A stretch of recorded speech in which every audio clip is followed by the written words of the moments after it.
What? What? What? Is everything working? Is everything working? I think it is.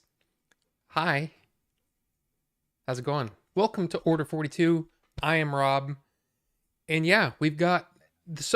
I mean, seriously, it's a weird kind of week. There's so much going on. But it's good to see you guys.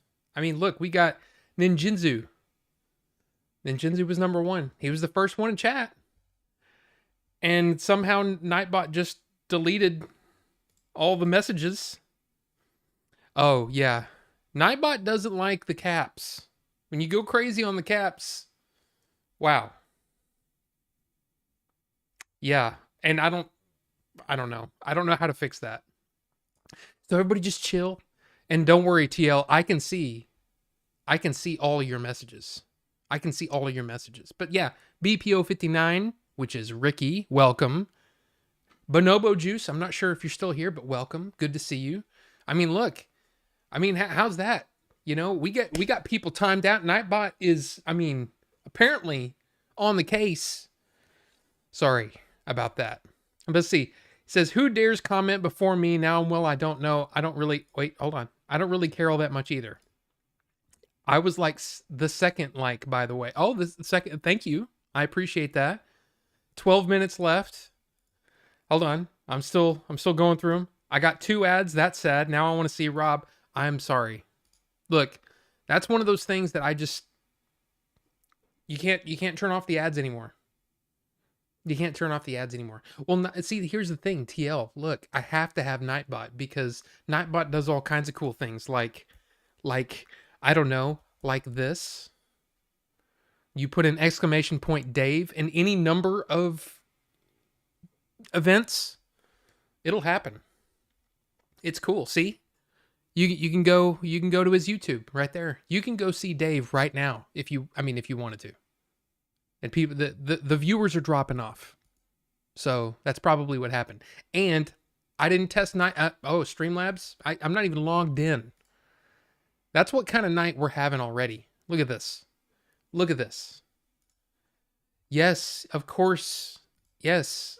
It's the same crap. I'm allowing Streamlabs. Holy crap, man. Streamlabs. But anyway, yeah, so I have Streamlabs and Nightbot. But anyway. Sorry that you got timed out. But look, what else we got here? What else we got? We plan tonight Helldiver 2. I don't own it yet. It looks cool though. I've watched a couple of people play it. It does look pretty cool. But yeah, I haven't seen anything. You see notification, I click. Well, that's Ninjinzu for you. Thank you. I appreciate it. Aren't you streaming right now? Didn't I see something that you were streaming right now? But hey. And Robert Rivera, how's it going? Good to see you. Rufus the Red. I mean, look, I appreciate that. All you guys here, Shozama, we need popcorn, then everything working? Okay.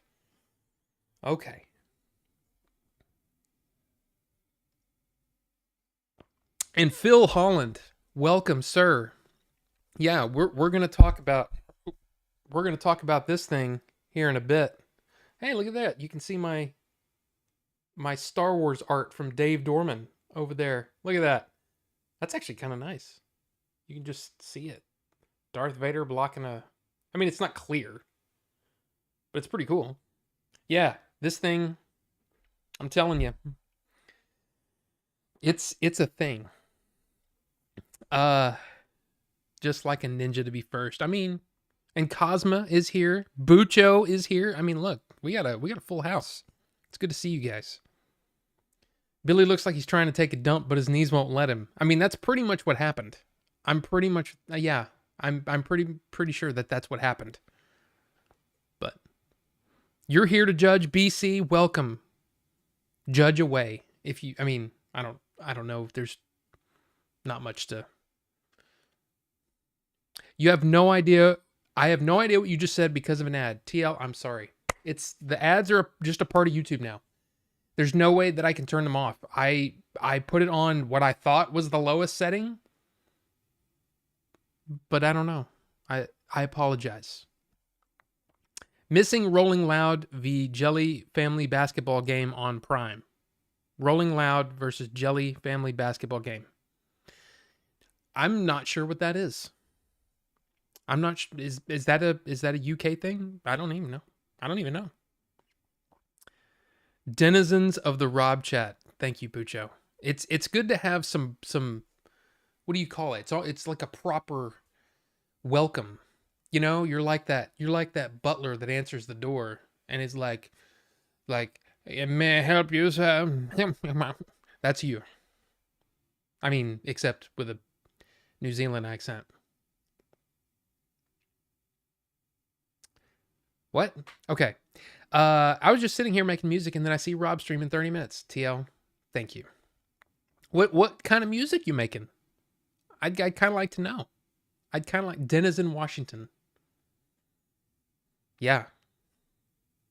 A Valve, is that a PS Vita XL? I mean, pretty much.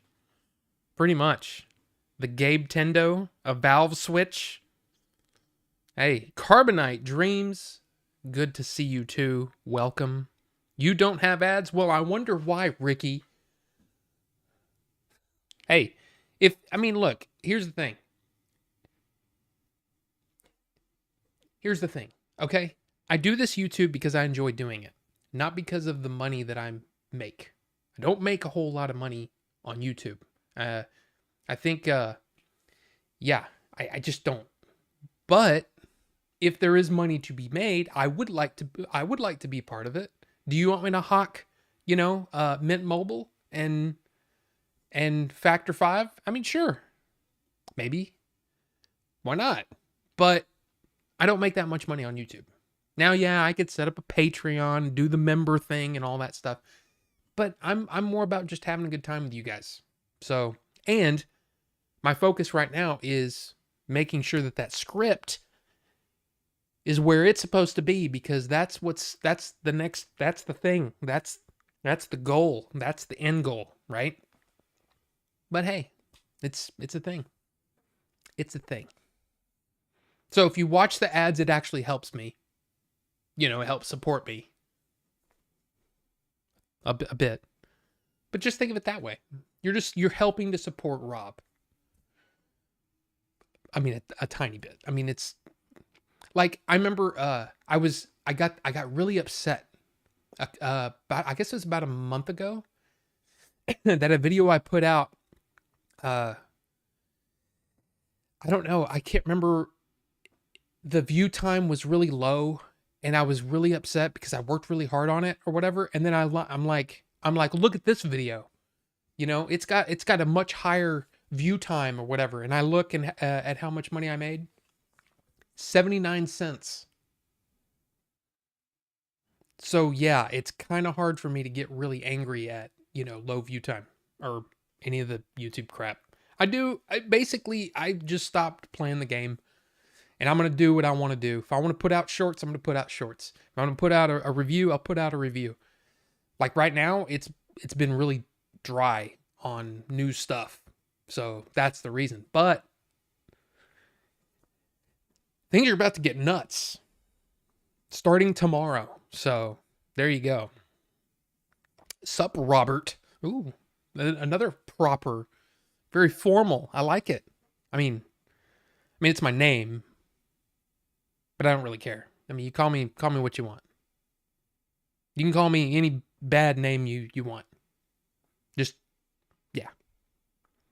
Just set them so you don't have to trigger them if you don't want auto ads. That's what I do. Wait, you can do that? I don't have a VPN.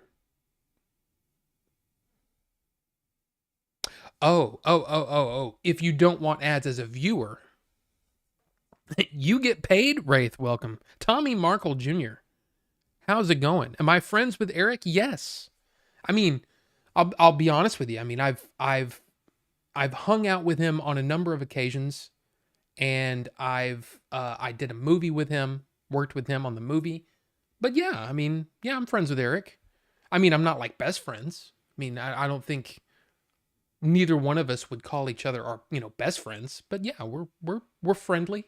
How's that? I mean, I'll be honest with you. Uh we we butted heads during the movie. We butted heads one time. But the last time that, in fact, God, was that a year ago now? When we were in California for a convention, man, we had fun time. We had all of us. We just had a great time, and yeah. So yeah, there you go. Rob Danzig. I mean, I don't know about that. Does Game Dave ever pop in your streams? Rarely, rarely, and it's because, I mean, let's be honest. Game Dave is big time. He's got movie scripts flying his way and all that kind of stuff. I mean, he's big time. So it's almost like whoa, whoa, whoa, everybody stop. Thank you, Game Dave, for hanging out. I'm just kidding. But yeah, he comes in every now and then, but it's very, very brief. And that's fine. I'm not for everybody. It's fine. It's fine.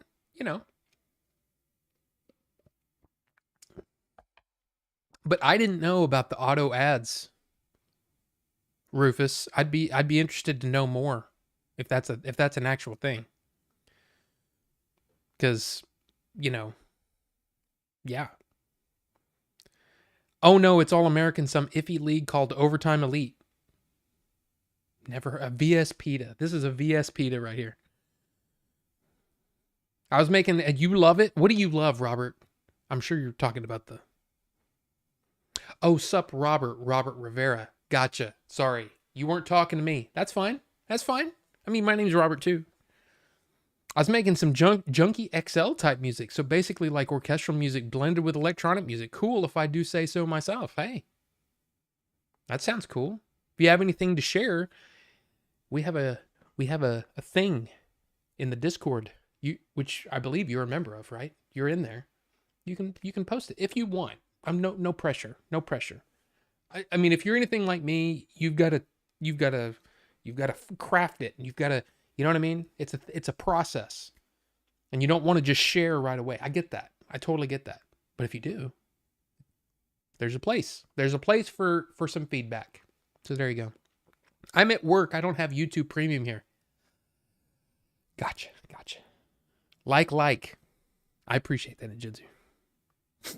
Rob's gonna put out what? I remember when you could get a cheeseburger for 79 cents. Yeah, I do. I remember that too. I remember, does anybody remember 2 for $2? Every now and then McDonald's would do quarter pounders, 2 for $2. You could get 2 Whoppers for $2. And I used to go get 2 Western Whoppers for $2. And just, that's it. That's all I'd eat. Now it costs $748,000. Give you an example. My wife and I went to Jimmy John's today. We didn't get large sandwiches. We just got this with a regular sandwich. We got 2 sandwiches, 2 chips, bags of chips, and 2 medium drinks. And it was $32 or $33. Wow.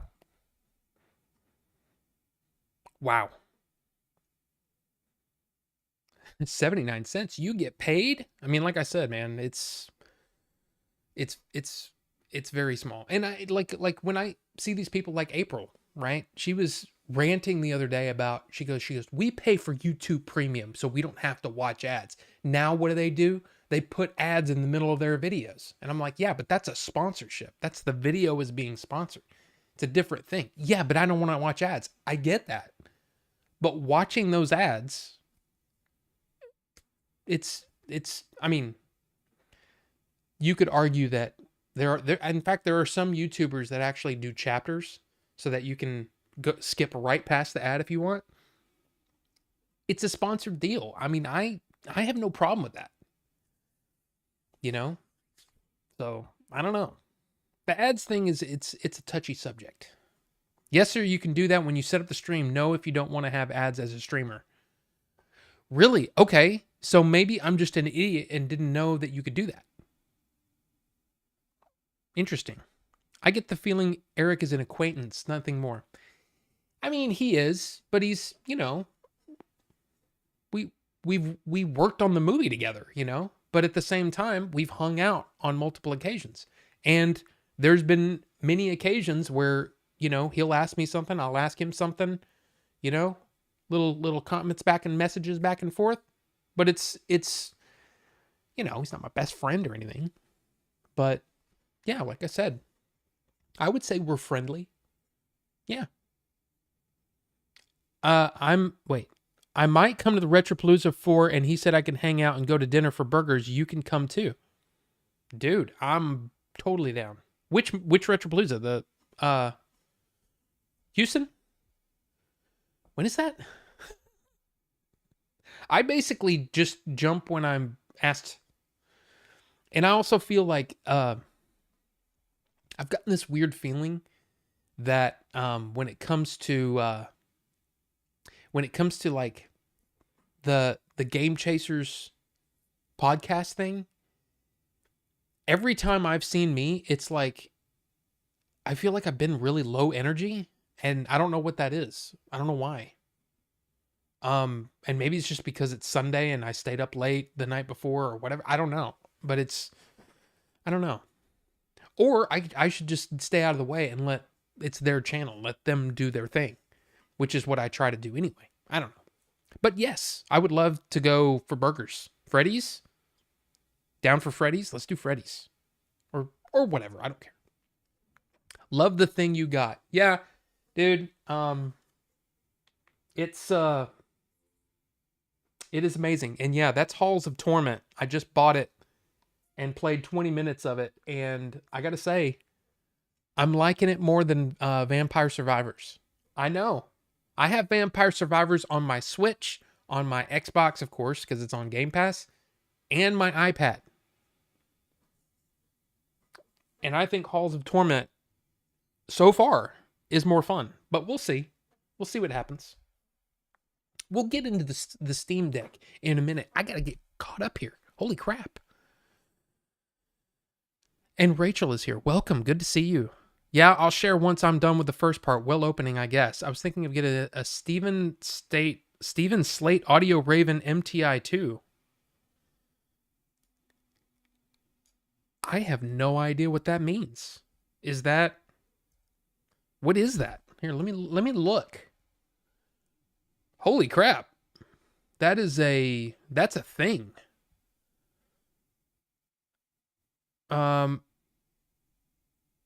Wow. Okay, yeah, that's crazy. So it's like, it looks like a big screen with, here, maybe I should do this so you guys can see too. Wow. That is I mean, you got to be, look, in my opinion, you got to be really serious to want to do that. That's some crazy stuff right there. I was never that serious. Steven Slate MTI2. So it's basically, it looks like a big iPad almost. This one right here, $6.99. I mean, that's something. That is definitely something. Freaking Jimmy John's. And look, I'll be honest, man. I mean, I like Jimmy John's. But at that price, I would rather go to Jersey Mike's 100% of the time. There's not a time that I can think of where I would rather have Jimmy John's for that same price. One of the things that was so great about Jimmy John's is that it was cheaper, and they would deliver it to you like almost like the way Chinese food works sometimes. Have you ever done that? Like gone to a place, you order at a Chinese restaurant, right? You go in and you order and it's ready in like 4 seconds. And you're like, how did they do that? Jimmy John's was that way back in the day. But lately, man, I just can't justify spending that much money on Jimmy John's, when I would rather go to Jersey Mike's and get to me a better overall sandwich for half, or not half the price, but for either the same price or just a little bit lower. I don't know. The best deal in fast food is Wendy's 5 for 4 for $4 deal. It consists of a drink, fries, nugget, and a burger. I mean, that's not bad. That is not bad, but my Wendy's sucks badly. So bad. Like I went there and I ordered the pretzel bacon pub burger, right? Because I was like, I haven't had that in a while and I like it. I know there's some people that are like that burger sucks. I like it, right? So I was like, yeah, I want to get the pretzel bacon pub burger meal. And they said, we don't have the pretzel bacon pub burger today. Okay, do you have any burgers? They're like, yeah, anything but that. And I'm like, well, I kind of would rather go anywhere but here. Like I came for the pretzel pub burger. So bye, I guess. So I left. And I haven't been back. And their attitude at that Wendy's, man, here's the weird thing. There's plenty of Wendy's that I've been to, and none of them have been as rude as the one that opened near me. They're so rude. Burger King is the same way. F both those places. And I really, every now and then, I like Burger King. I like Wendy's. But no, man, don't freaking do that to me. I went to the thing. I went to the thing to get one thing, and you don't have it? Anyway.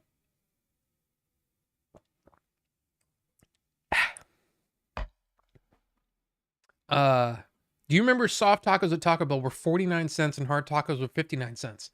I don't know if I remember that price. I remember them being like 79 cents for taco. Yeah. You know, I lived in Russia for a year. The Tucker Carlson? Is it Tucker Carlson? Tucker, that guy made me laugh. He's ridiculous. I didn't watch it. I didn't pay attention to it.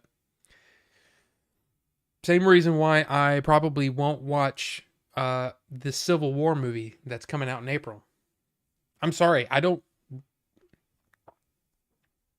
That is too for me. That's too close to home for me because, yeah, just too close to home. I saw the recent trailer and was like, man, that looks really, really well done, and I don't want to see it. I don't want. I mean, it's going to be hard enough. And again, after election day, no matter what the result is, it's going to be insufferable to go out of this house and to go into Texas, to go outside into Texas and have to be faced with whatever we're going to face the next day. It's going to be, it's going to be bad. So, not really something I want to think about and not something I want to dwell on.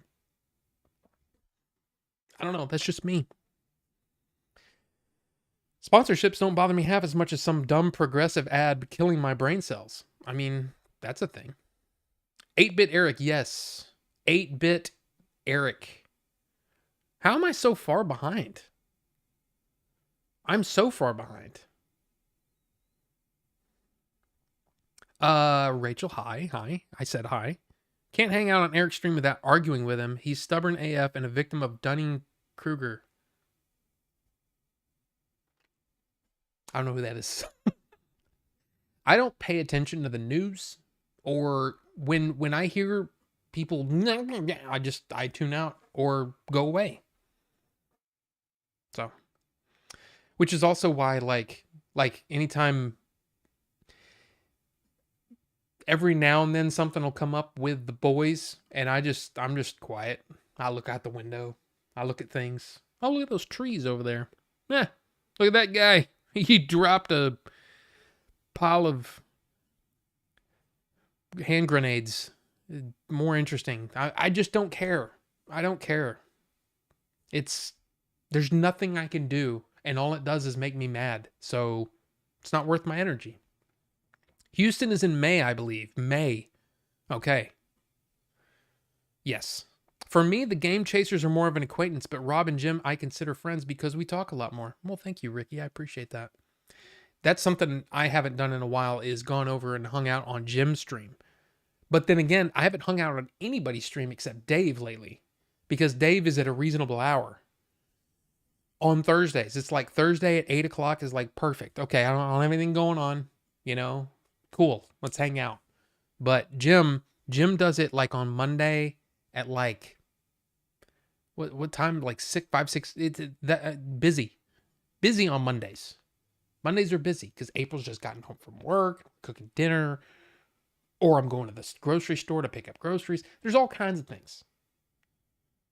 But I need to hang out on Jim's stream more, I think. I need to try to make a point to get in there. Houston. It's because you're in Melvor's place? I mean, possibly. You're focusing on the sound?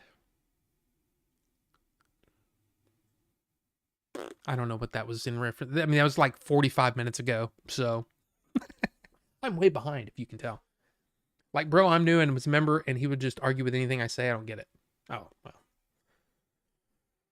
Yeah. But sometimes Eric gets in those moods where he just wants to, just like Jay, I mean, and to a lesser extent me. I used to do that a lot. I used to be like, like play the devil's advocate on everything. I don't do that as much anymore. But Jay can be like that sometimes, and it's fun. It's funny.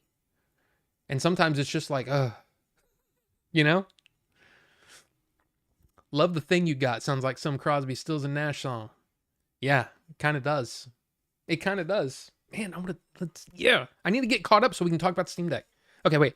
I know it is on the Game Chaser videos. Your hype level doesn't match the louder Game Chasers. You have to yell to be noticed in those videos. A little bit. Yeah. And you got Melvor, right? Who's usually this guy over here with his face and he stinks, you know, and I'm like, I don't know. Maybe it's because of the COVID. I don't smell anything. I do smell a fart every now and then, and that is off-putting. Just saying. Agree on Jersey Mike's unless you're close to it. I am close to it. I have two. Depending on which direction I'm going, I have one this way and one that way. So I can just... Which way am I going? I'm going this way. I can eat that at Jersey Mike's. It's like a touchscreen. You connect to your workstation, normal terms, a computer. Then you set the screen up to control the software you work in, but I'm not sure a tablet would do. I mean, possibly. N, not M. Yeah, I know that there's a lot of stuff on iPad that will mimic things like that, but there's nothing like... It's one of those things that's kind of annoying about, like, say, an iPad, right? It can be a controller for things, you know? There's probably a Steam Deck-like experience on the iPad, but it's a touchscreen. And there's nothing like having physical buttons and a physical thing that's what this thing does, you know? There's nothing like that. So it's kind of a thing. Pasadena in May. You're going, Rachel, then I have to go. I mean, I have to go anyway, but I have to go so we can talk and hang out and stuff. Subway and Firehouse. Firehouse ain't bad, Ted. Welcome, Ted. Firehouse isn't bad. But I mean, to me, Jersey Mike's is. What's Pasadena? Well, Pasadena is the city suburb, kind of Houston, where Retropalooza will take place. But again, that was probably 7 hours ago. If you pay, gosh. Oh my God, how am I so far behind? If you pay for teenagers to make your food, it's going to be hit or miss. Well, true, but Wendy's never had that problem at any Wendy's ever. Burger King, I've had that. Multiple Burger Kings just kind of suck. But Wendy's, this is the first one I've ever been to where I've been that disappointed in the level of service. So. And Wraith, are you going to the other one? Going to save up for that? I mean, if I can pay my credit card bill by May, which I doubt, I'll be the Fort Worth one. There's a lot of stuff in Fort Worth you need to come see. And come eat. You know what I mean? Not eat. You know what I mean? Wait, Steam's felons, low cog, or elderly with no savings, not who you want. Oh, not who you want to make your food. I mean, true. I mean, that's just true across the belt. But again, I have a Wendy's and a Taco Bell right next to each other. And you know what? That Taco Bell is banging. They kill it every time. I'm like, I've got like 7 different things. And they've got this with extra cheese and this with no onions and this blah, blah, blah, blah. They get it right every time. And the guy hangs out the window and he's all chatting with me and talking with me. In fact, one guy asked me to rev my car. And I'm like, okay, there's nobody behind me. I'll go ahead and just put it in neutral and you know what I mean? But yeah. Anyway, Taco Bell's awesome. My Taco Bell's great. Too late for a Mexican pizza. See, I hate that crap. Don't have it in the menu. They cleaned the steamer already. Well, screw that. Screw that. What Civil War movie? This Civil War movie. Pumped for the Civil War movie. See, Carbonite, not me. 7:24. So I'm 7 minutes behind right now. Great. Wage for Russian people is $150 to $200 a week. Wow. Cognitive bias. Yeah. See, that knowing that does me no good. Monday at 5. That's okay, Ted. That's when see, that's terrible for me because I'm always doing stuff. I'm either, because April gets home around 4:45. So typically at that point, we're making dinner or we're going to dinner or we're whatever. We eat early. We have to eat early because of Crohn's boy. Because if I eat really late, see, doing the stream at 7 is perfect because I eat at 5. Because if I eat any later, I'll just say that it wakes me up in the middle of the night and I have to go visit the bathroom. It's just the way it works. It's the way it works with Crohn's boy. Yeah. I always miss it getting ready for work. Yeah. My streams are for night owls. Yeah, and that's another reason why like Billy and Jay streams. I love going in there from time to time, but I also like to just watch and just see what it's like, you know? And that's what I enjoy. Sometimes I don't feel like chatting, you know? I just want to sit back and just watch a thing. You know, it's like sitting back and saying, yeah, I want to watch a movie. Like if I go into a stream, sometimes I just want to chill. So 42, Rob, this is why I value you so much. You're so chill and genuine. I mean, thank you. I appreciate that. I am chill. I am pretty chill. I just, I just try to, no, hashtag no drama. Anyway. Sleepy Melbourne, yeah.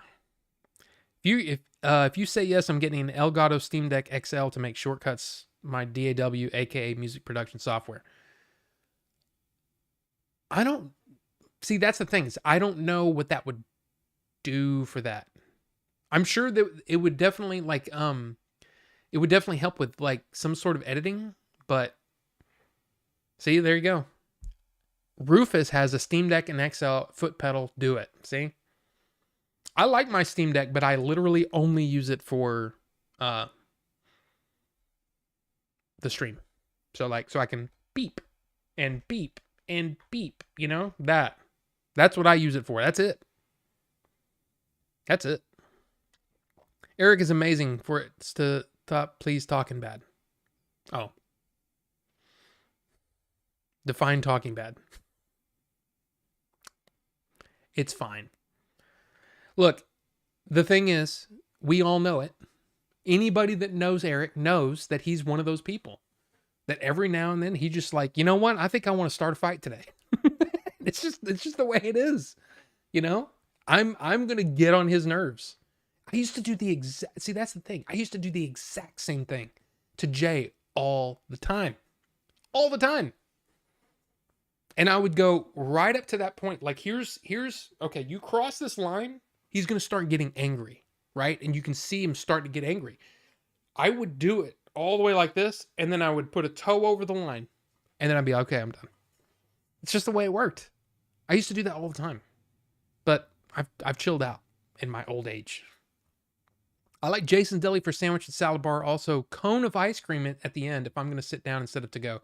Yeah, Jason's Deli is good. There's definitely things that I like there, but the main reason why I don't go there is because it's kind of out of the way, and since we're sort of on the healthy train, on and off, I'm just going to be honest. But since we're doing the healthy train thing, Jason's Deli is really bad for April because the only thing she likes there is like the broccoli and cheese potato or whatever. They just pour like a gallon of soup on this potato that's the size of my, like, 3 of my heads. I don't know. It's big. All I know is it's big, and she used to love it. But now it's so high in calories that she can't get it, and she doesn't like anything else there. So she's picky. She's picky. Okay. So that's all she likes. So there you go. Love Firehouse. Firehouse is good. Firehouse is good. Pasadena's nuts. Let's see. Can't get along for it, so if you please, he's cool, and will let me hang out at both at the convention. Okay, I just lost everything. Any Stream Deck has infinite pages. You don't need an Excel, but they are nice. Hey, that's the thing.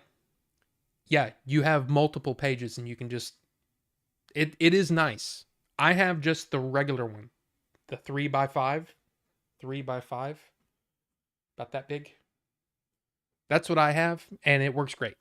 And I have pages for the stream, for my YouTube, like when I'm recording on YouTube. I have it for, well, I used to have it for streaming on Twitch. I don't have that anymore. I don't stream on Twitch anymore. But I used to have that where it controlled different scenes. Like, let me see. Okay, well that's just that camera. Let's see. Oh, there's a portrait. There's me in a circle. How's that? A circle mask. And then let's see, discussion. Look at that. There's those. You see those up there? Yeah, those are from the last Twitch stream. Star Fox gave me 100 bits. Jim resubbed. Yeah. So anyway, yeah. I just don't use Twitch anymore.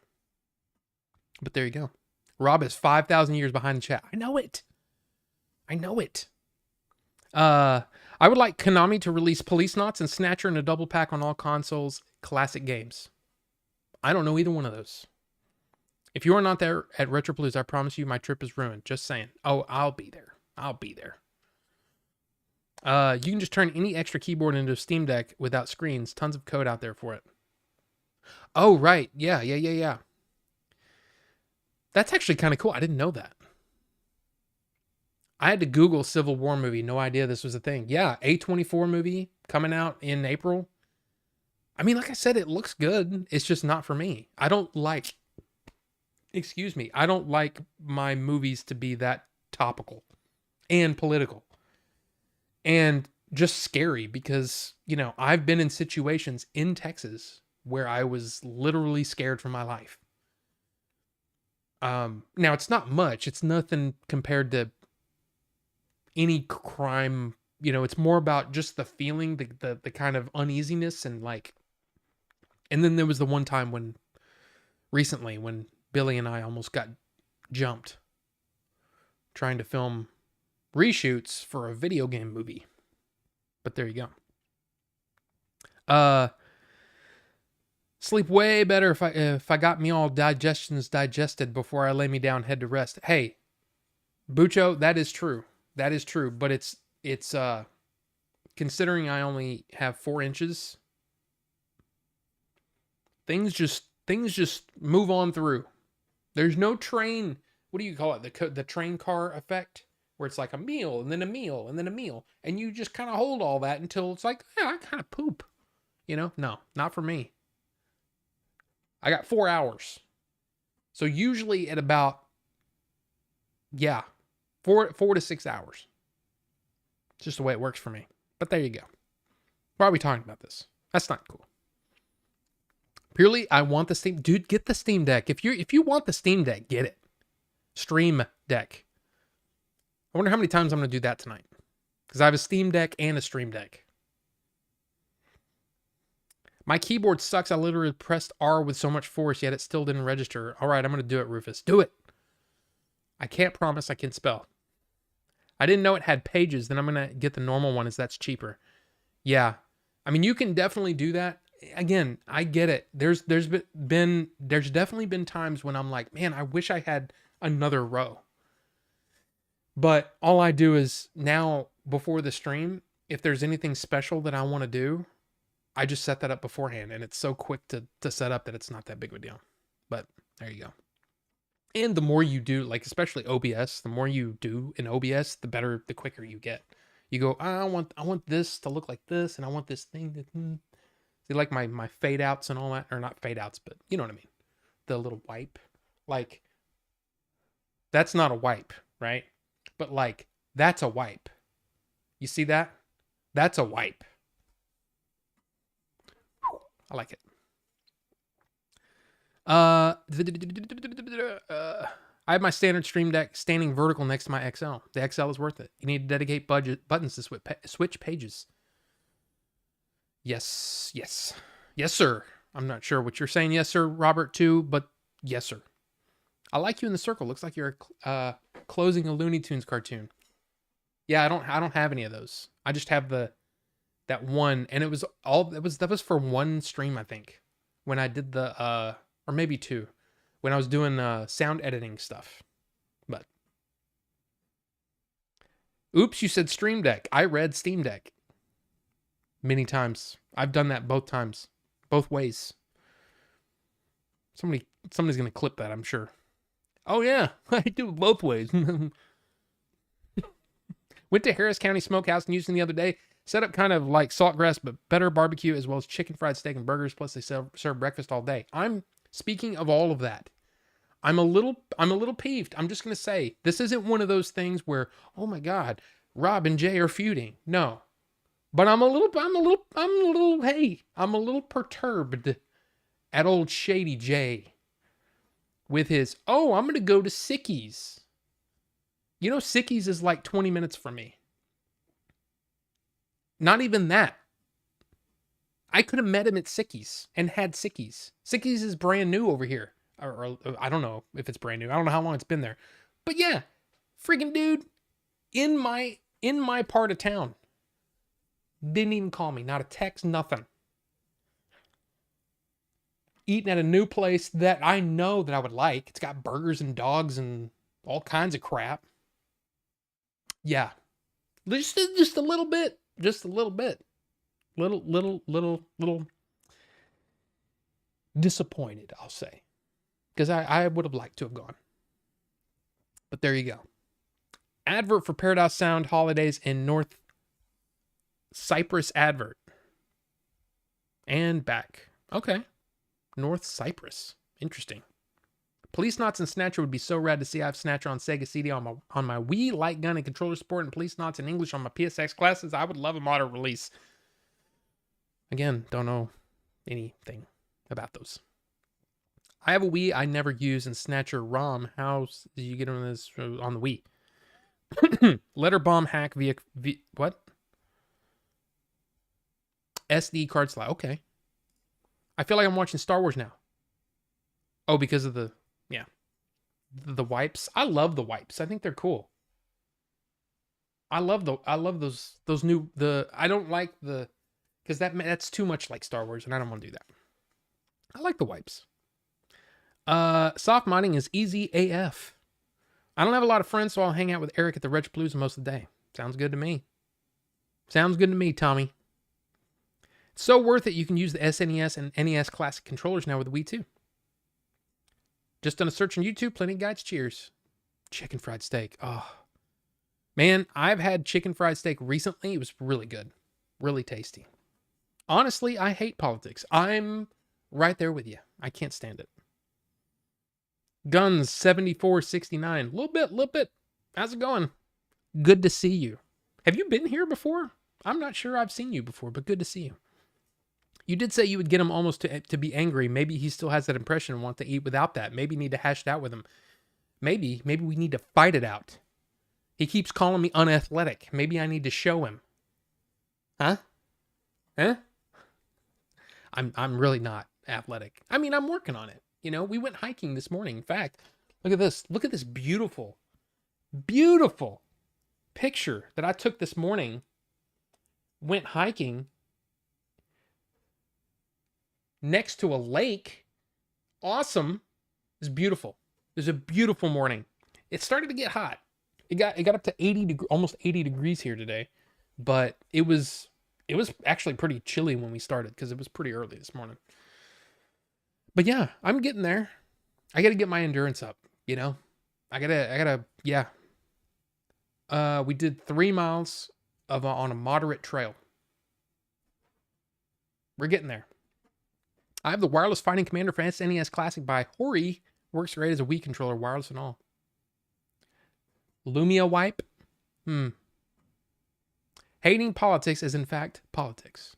And look at those thumbs. We need more thumbs. Who wants more thumbs? I'd set that as my Windows XP background. Oh. Yeah. Yeah, not bad. I've said it before. I'll say it again. You got to stay hydrated. Today, I didn't stay hydrated and I felt like crap. I was like, what's wrong with me? I'm just not feeling right today. Wasn't hydrated. All I did was drink. I drank one of these and felt great afterward. Felt great. I bet would respect more upper body exercise instead of hiking. Well, Shazama, that's just part of the thing. It's not like, oh, I'm gonna hike to lose weight. No, I'm gonna be doing more things. I have been doing more things, just not as much as I should. If that makes sense. Hiking rules. There, I said it. I mean, Bucho. We might get some downvotes on the stream because you said that hiking rules. When you get to the Steam Deck, can you show us how it looks installing stuff and what you can add? Okay, I'll show you some things. Okay, now remember, that's where we are. We're almost caught up. So look, that is just a Steam game. So Halls of Torment, just a Steam game. That one, you can't really see unless I do this. Maybe Genshin Impact.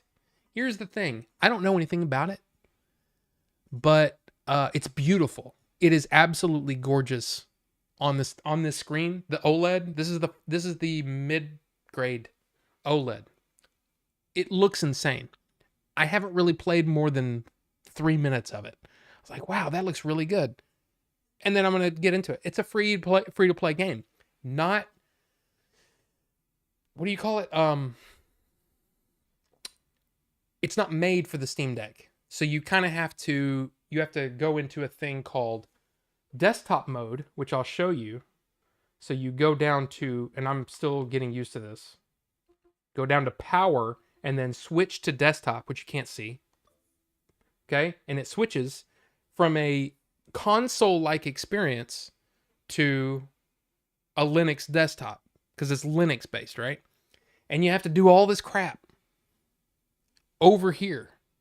And some of it is I wouldn't call it, I would say watch some if you were going to do Genshin Impact. This is just for Genshin. I don't even know how to say it cuz I'm old. But yeah. It was a lot and I finally got it working and was like, "Holy crap, finally." So yeah, you do some things. You actually set up EmuDeck over here. And EmuDeck, I think I can show you. The first thing it does is checks for updates, and then this is how I loaded all my. Let me turn down the. Oh, I have to do it differently. Everything's weird. Where's the brightness? Is it here?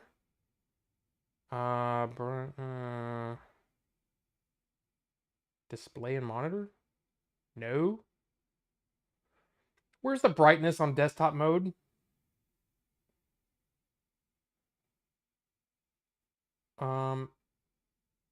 Clipboard.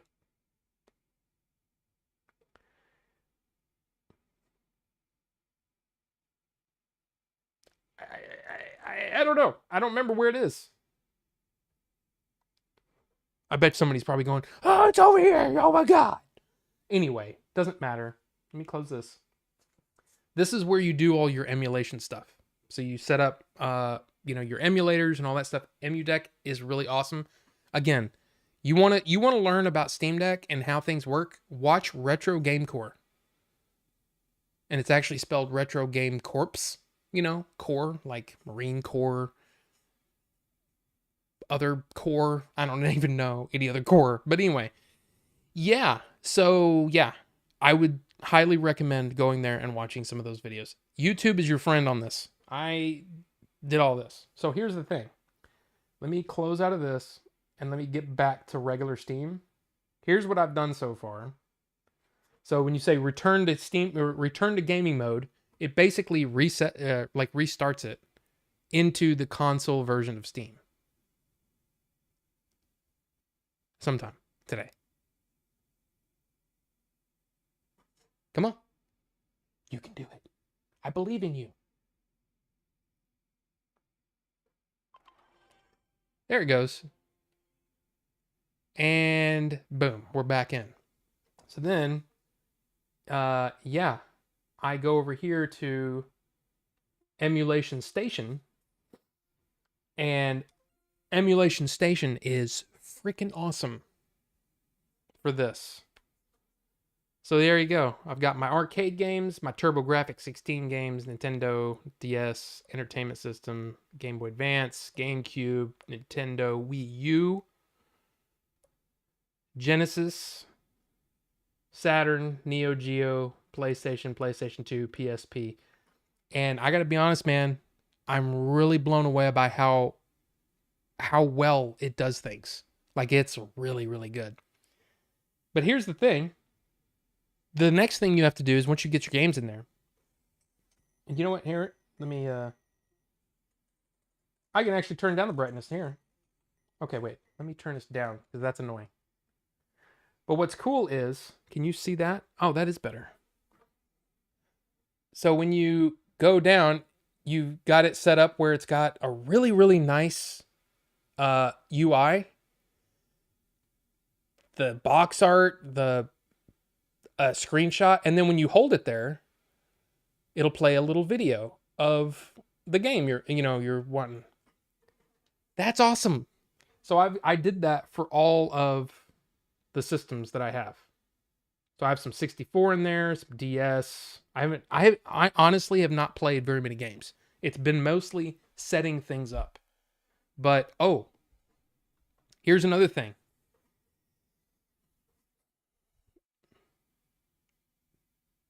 Well, the Skull & Co. case, I would highly recommend you getting it because just gonna get this. Oop. Hold on, I dropped my book.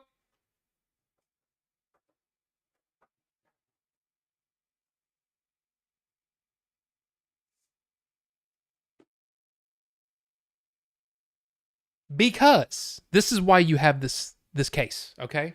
Because it sits up. Yeah? It sits on your table. So, if you've got it hooked up with I would recommend getting a USB-C hub, so you can plug in a wired keyboard and wired mouse, so you can get around in desktop mode because it's so much easier. So much easier with a wired keyboard and a wired mouse. But also, I have hooked it up to this monitor here.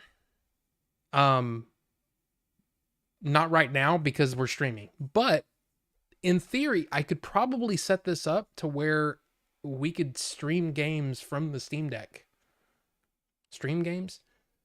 In the stream, I can play the Steam Deck for you, basically. But not right now because of the way that I have things hooked up. But I have basically a USB-C hub that I'm using to basically make this a dual screen iMac.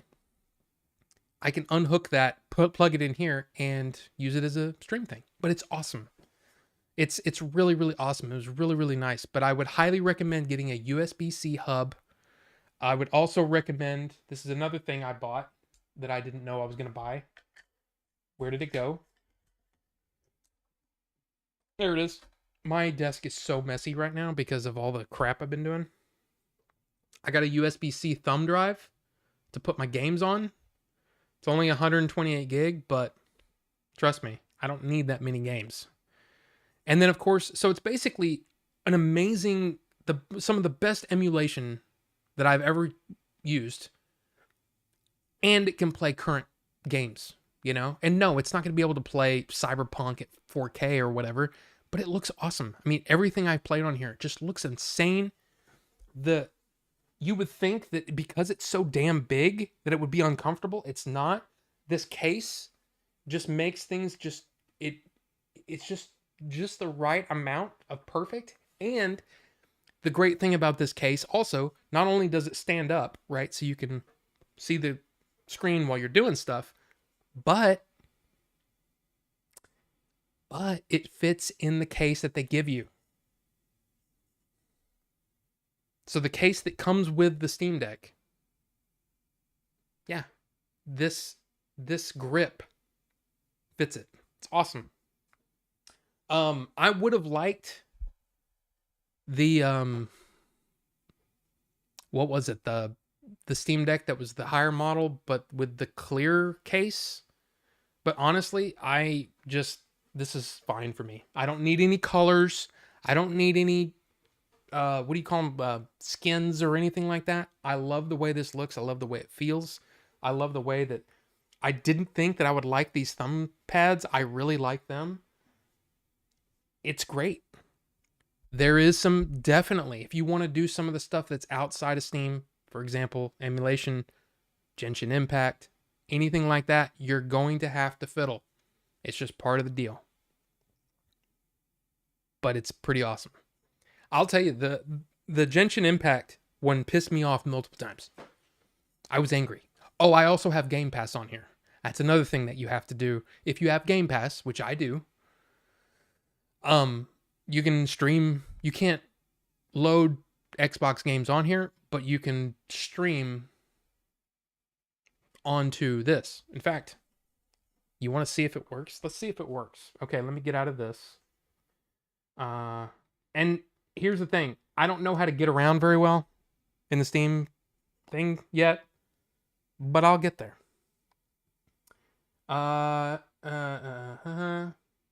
Game Pass. So, what it does, let's see if it actually works.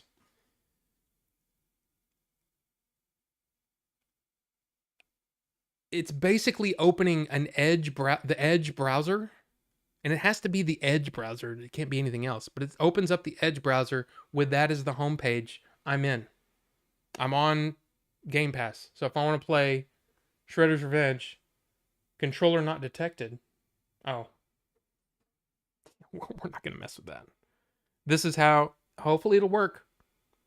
Hopefully it'll work, and hopefully the stream doesn't get shut down. And I mean, like, because of the internet. Launching with cloud gaming beta.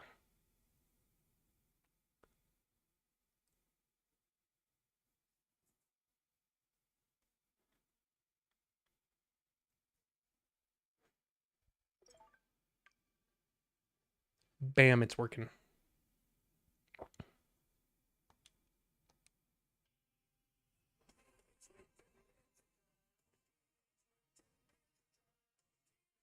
Yeah. So, yeah, it all works.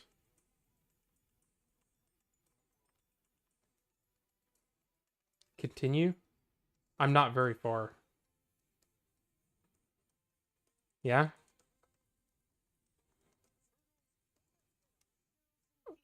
Let's just see what it looks like. I don't even know. I haven't played this very much. Okay. Come on. Oh yeah, the street one, which I played like 2 minutes of. Yeah.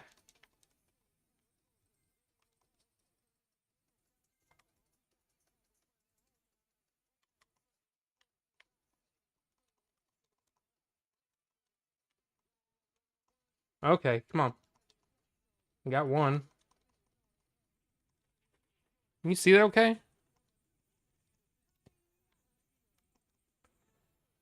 So yeah, it works. And then to quit, you go over here. Now there may oh yeah, there's a button, an actual on the touchpad where you can exit out of a game and stay in Game Pass. But I just exited the whole thing. It's basically a thing that the more you use it, the more you'll get used to it and all that kind of stuff because it's a lot of stuff. But I love it. I'll say this. I can't remember buying something and being so pleased with it. It's been years. It may be that the last thing that I was so blown away by was probably the first iPad that I got, where I was just like, holy crap, this changes everything. You know what I mean? It's like there are products that they just shock you. And this one is one of those that just like, I can't believe how cool this is.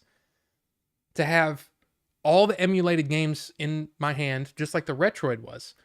But this is much more powerful. It's got the OLED screen. It's crazy bright.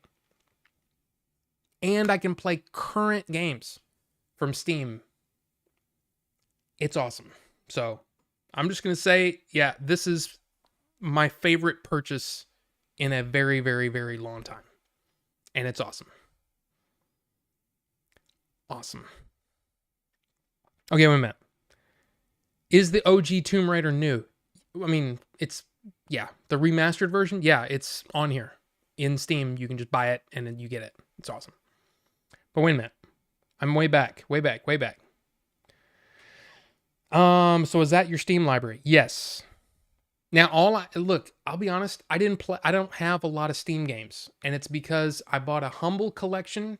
You know, Humble does those things where it's like, hey, buy this package of bundle of games for so much money, and it supports whatever. I did it way back when it was a Star Wars bundle, and I didn't actually load one of those games up because I quit playing on my PC. Then I bought the Steam version of DuckTales, the remastered DuckTales for $5 way back in the day. Finally, this is my first time playing that, and it's awesome. I mean, it's kind of, it's DuckTales, right? It's remastered the Nintendo NES DuckTales. It's basically a remastered version of that. I love it. It's great. But yeah, that's about how I have The Witcher. I have Portal. So yeah, I have a few games, but that's going to change because now I have this and it's actually going to be pretty fun. So yeah, there you go.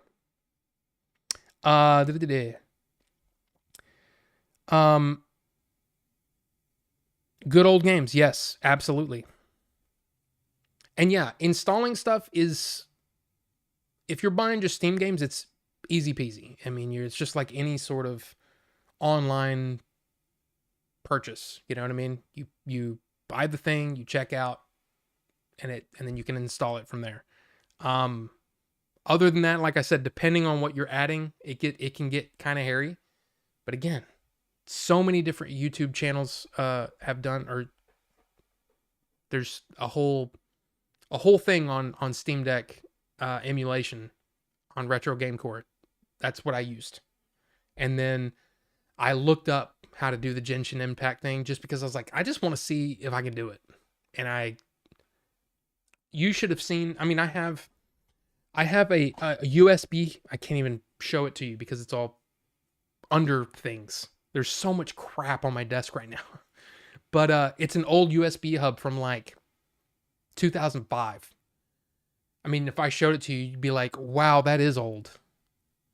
Like, I think I can show you the end. Yeah, you remember cables like this? That were yeah, that's how old this USB hub is, okay? Yellowed plastic. Yeah, that's freaking old.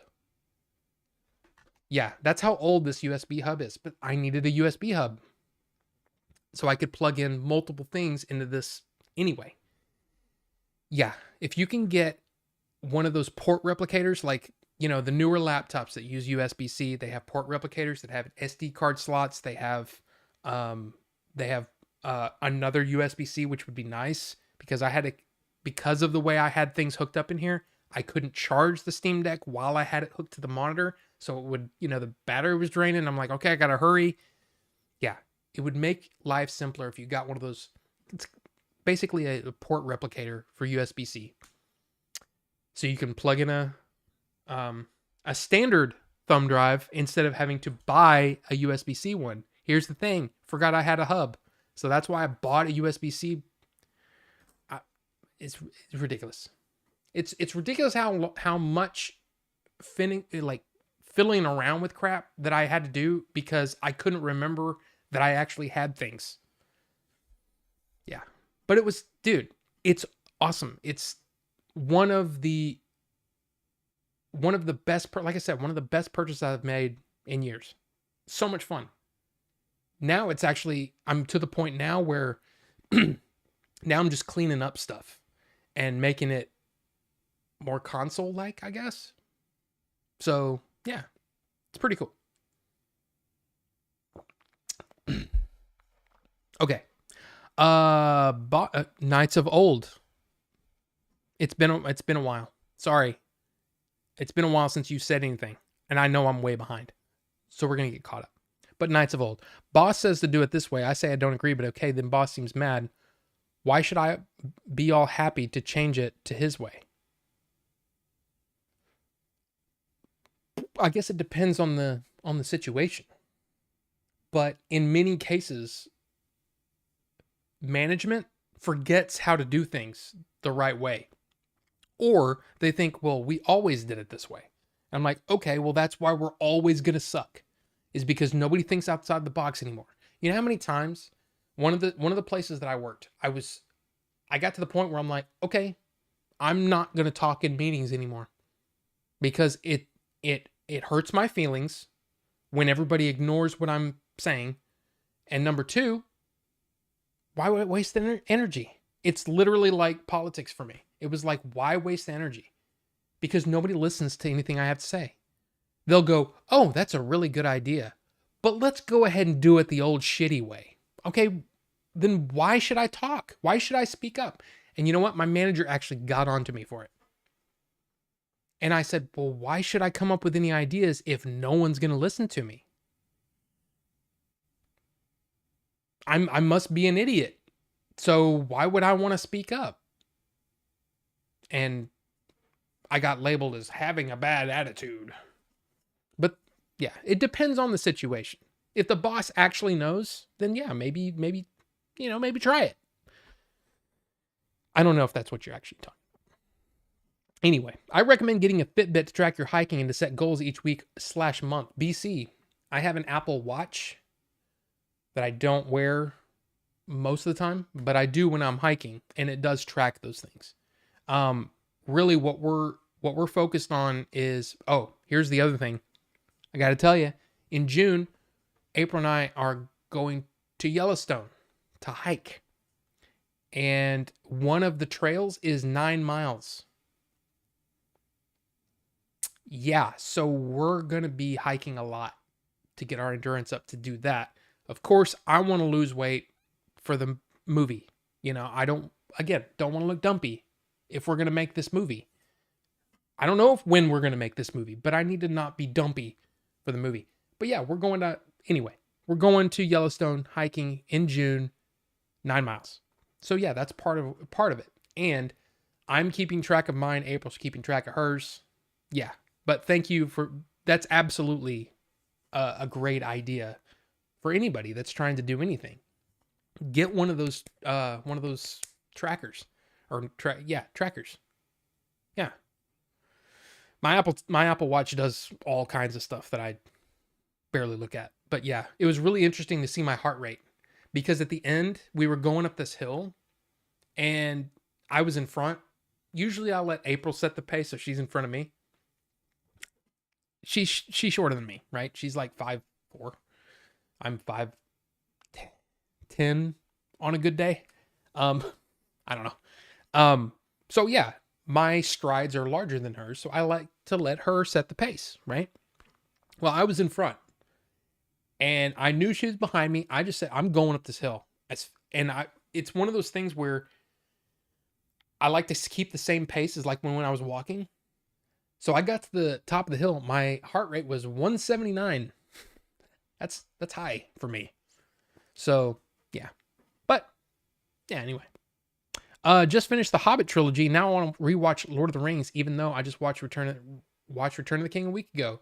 I mean, I think time spent watching Lord of the Rings is, yeah, that's good stuff. That's a good time. So I was gonna say, isn't that there like an old fishing proverb, like time spent fishing isn't deducted from your lifespan or something like that? I don't know. I'm pretty sure I saw it somewhere. If you want to lose weight, buy a VR headset and play games that make you move. That is also true. We have a Quest 2. It's not,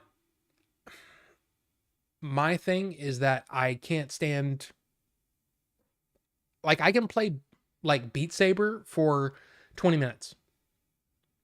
And then I'm like, I'm done. I want to do something else. The UFC stuff, that the videos that I have, even though UFC pisses me off right now, it's a more intense workout for me. I just need to do them. So yeah. Anyway. So is that my Steam library? Yes. Here it's a good MMO. You're talking about the Genshin Impact. I mean, it's a free game. I know that there's some gotcha stuff in there, but I just wanted to try it. And knowing that it wasn't specifically made for Steam and that you had to do, it's almost like, it's not side loading it, but you're basically forcing it to treat it like a Windows game, or to treat it a Windows game to make Steam do things with it. I wanted to see if I could do it, and I did it, and it's pretty cool. Ginseng Impact, yes. All about ginseng and green tea. I don't like new games. They all suck. Well, I mean, I like old games, but I like some new games too. You know, it just depends on the game. I think we're still in a growth period, I think, with games.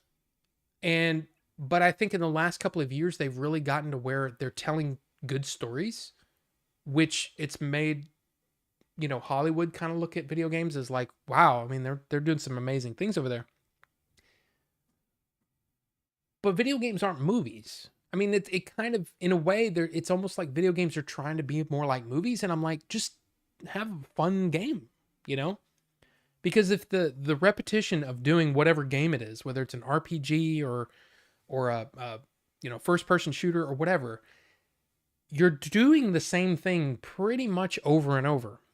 So you got to make that fun. And as long as that's fun, you can put any skin you want on it. And I think Breath of the Wild is a great example of a game that visually didn't really break new ground, but it was just a fun game. And it was good enough. And honestly, if every game looked like Breath of the Wild, I'd be okay with it. Ginseng Impact looks a lot like Breath of the Wild, which is part of the reason why I wanted to try it. But anyway, I like old games, but new ones that have look of old are okay, like the ones Eric talks about on his YouTube channel. I mean, sure. Yeah, I mean, there's definitely, I have mini game. Halls of Torment looks like it could have been made in this, like the Super Nintendo days. But it's weird. It pushes things a little bit. But it's also a $4 game. And it's what is it? It's not a beta, but it's I can't remember what they said. Anyway, it's not out officially.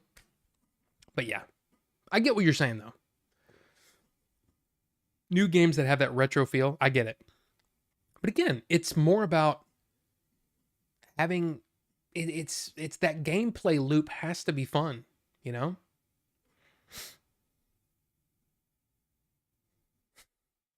know what that means. If not, look up the definition. Okay. I don't know. Okay, I haven't gone any further down, but let's just chill out. And Rufus, we're getting into the same situation where you're egging them on. So chill. Everybody freaking chill. This is a chill stream, man. We're all chill here. Or at least I'm trying to make it chill. There's just... You're poking the bear. Quit poking the bear. Anyway. MU-LEC will probably run on that, or that you would need to. I could put Police Knots and Snatcher on that. Oh, absolutely, Phil. Absolutely. Absolutely you could. I'm going to put a clear shell on mine again. See, that's one of the things where I'm just kind of like, I don't care.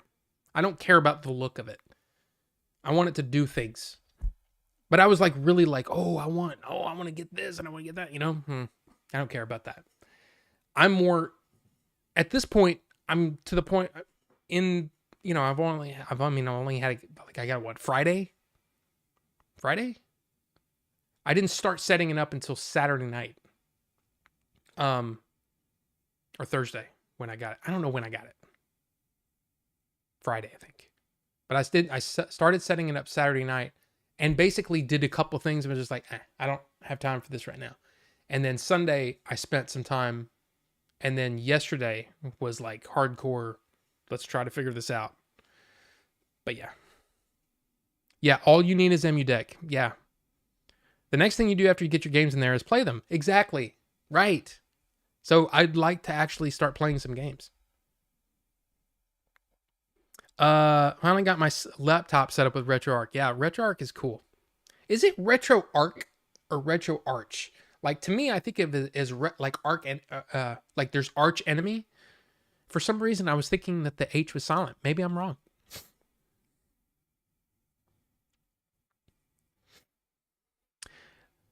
Okay, Ricky. I mean, I get what you're saying with Tommy. Okay, but here's the thing. Rufus was poking the bear a little bit. You know what I mean? USB-C to USB 3 hub would be the way, I assume. Yeah. I can pick up a 512 gig for 330 pounds. Is that with the OLED screen? Because I would think, I never used the old one or the LCD version. If you can get the mid-grade one, the OLED, I would say you should do it. Will you do a retro game stream? I mean, Carbonite, I don't see why not. I need to get the equipment set up to be able to do that. How would I do that? Like, I'm trying to think of how I would do it right now. Because I would like to be able to do my like this. But I could probably do it all over here. It would be, if I had like, okay, so I have my, well, you can see it. See, I have my browser stuff up here, right, for the stream. And then I have this with all of my this and your YouTube, the live chat and all that stuff on this screen. I can have all that over here, but it would be cluttered, and I like seeing everything at once. But anyway, I definitely need a dock. Yes, definitely need a dock for sure. For surezies. That's probably what I should do, is just get a dock, and then that would fix most of the issues. Because the docks have HDMI out, don't they? Anyway. Can I be a mod? Eric said I could be a mod sometime on his live videos. Tommy, I don't know you. Maybe hang out a little bit, And then maybe somewhere down the road, sure. But being a mod is, it's okay. But yeah. But yeah, this is like your second or third stream, right? I could be wrong. But I don't know you very well. So there you go. Cyberpunk doesn't need to be 4K on a 7 or 8 screen anyways. Exactly.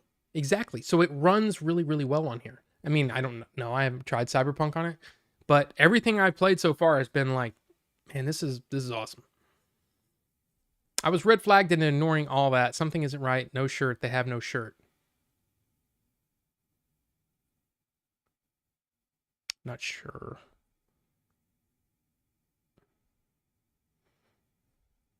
Our mod isn't trolling. But all I'm saying is that if we can keep it chill, and Tommy, that includes you, let's just because my stream is more of a chill thing.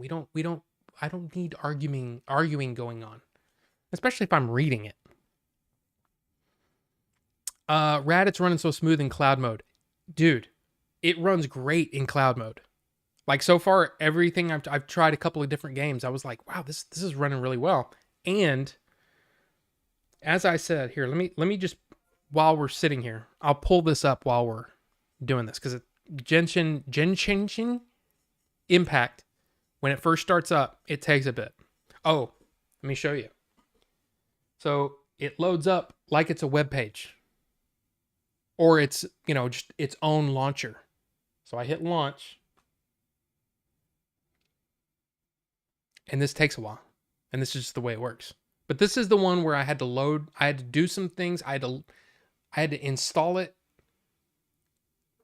through the desktop mode, get a bunch of things set up, and then I could play it over here in regular Steam Deck mode, I guess. Game mode. This has got the warning. Start game. Oh, look at that. Because it's nighttime. That's kind of cool. Now, the reason you can see that stuttering, that's because it's loading assets. In the game, it doesn't do that. Or what do I know? It could be something else. But, so, it's still loading, still loading, still loading.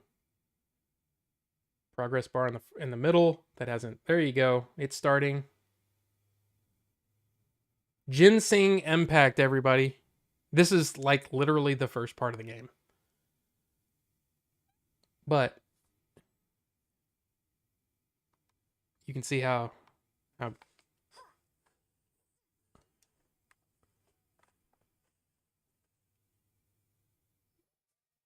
oh, movie.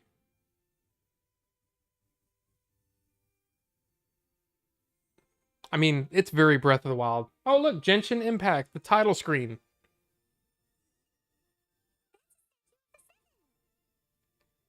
Okay, I'll just say some of the dialogue in this is very... Wow, you're excited. But anyway, it runs great. It looks great. I'm very pleased. I'm very pleased. Some people like new games, some don't. That's the end of it. I mean, that's true. I like good games. Like good games. I don't like bad games. But there you go. Oh, Ricky, you're going home? Okay. So, holy crap, how am I so far behind? So far behind. Can see if I remember that. Yeah, oh well, it's over now anyways. Do you own a lot of Steam games? I answered that. No, I don't. But I will. Humble Bundle is dope, charity and value. Yes. Yeah, it was a Humble Bundle for like a bunch of Star Wars games. And all of them are either not supported on the Steam Deck or barely supported. Like I tried to play Battlefront 2. If you saw that in my yeah, I have Battlefront 2 in my Steam library there. I tried playing it and it's clunky. I mean, it plays fine. It's just because it's a PC game where you play with a mouse, the joystick stuff is funky and it just doesn't work great. So, I don't know. Yeah. So, eventually, hopefully Steam will make a bunch of games just able to be played on the Steam Deck, but yeah. Humble Bundle before I had a decent PC. Now that I do it, I still don't PC game. I have hundreds of games between Steam, GOG, Game Pass, and Epic. Yeah. I don't have any Epic games. Good old games. I have over 200 games in the library. Oh, Phil, you'll be happy, man. I mean, seriously, I am so pleased at how this runs. And Emulation Station, one of the things I really like about it is if because what happens is you're in Emulation Station and it's like an overlay on top of the Steam Deck interface, I guess. You know what I mean? It's like what do they call that? A front end, I think.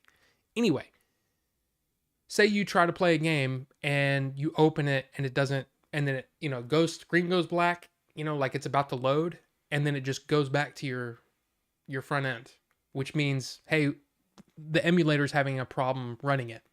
If you've ever used RetroArch or Arch before, you can change what emulator opens up. Well, in Emulation Station, all you do is you hit the little, it's almost like a right click, like a right click, is basically a options, right? Click that, and it's this, it's just a sub menu for Emulation Station, and you can go into that specific game, and change what emulator that you open it with. So if you have some weird compatibility issues, you can play with that. I've used Emulation Station before on my Raspberry Pi, so I was kind of familiar with how things worked, and really was like, okay, this works great. This works really, really well.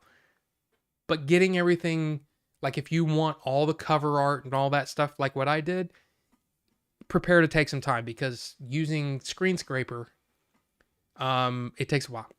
It just does. It takes like 20 minutes to do like 100 and something games. So if you have more than that, there you go. Anyway, yeah, I need the dock. Even I've heard that there are third-party docks that do the thing just as well, and they're cheaper. So, because that's me, I like, try to keep the budget low, or yeah, you know what I mean. Steam also sells a dock, yes. The whatever RGB dock, okay. I have a laptop with a broken screen. I put Linux on and put a Valve switch. Eventually, just can't justify it.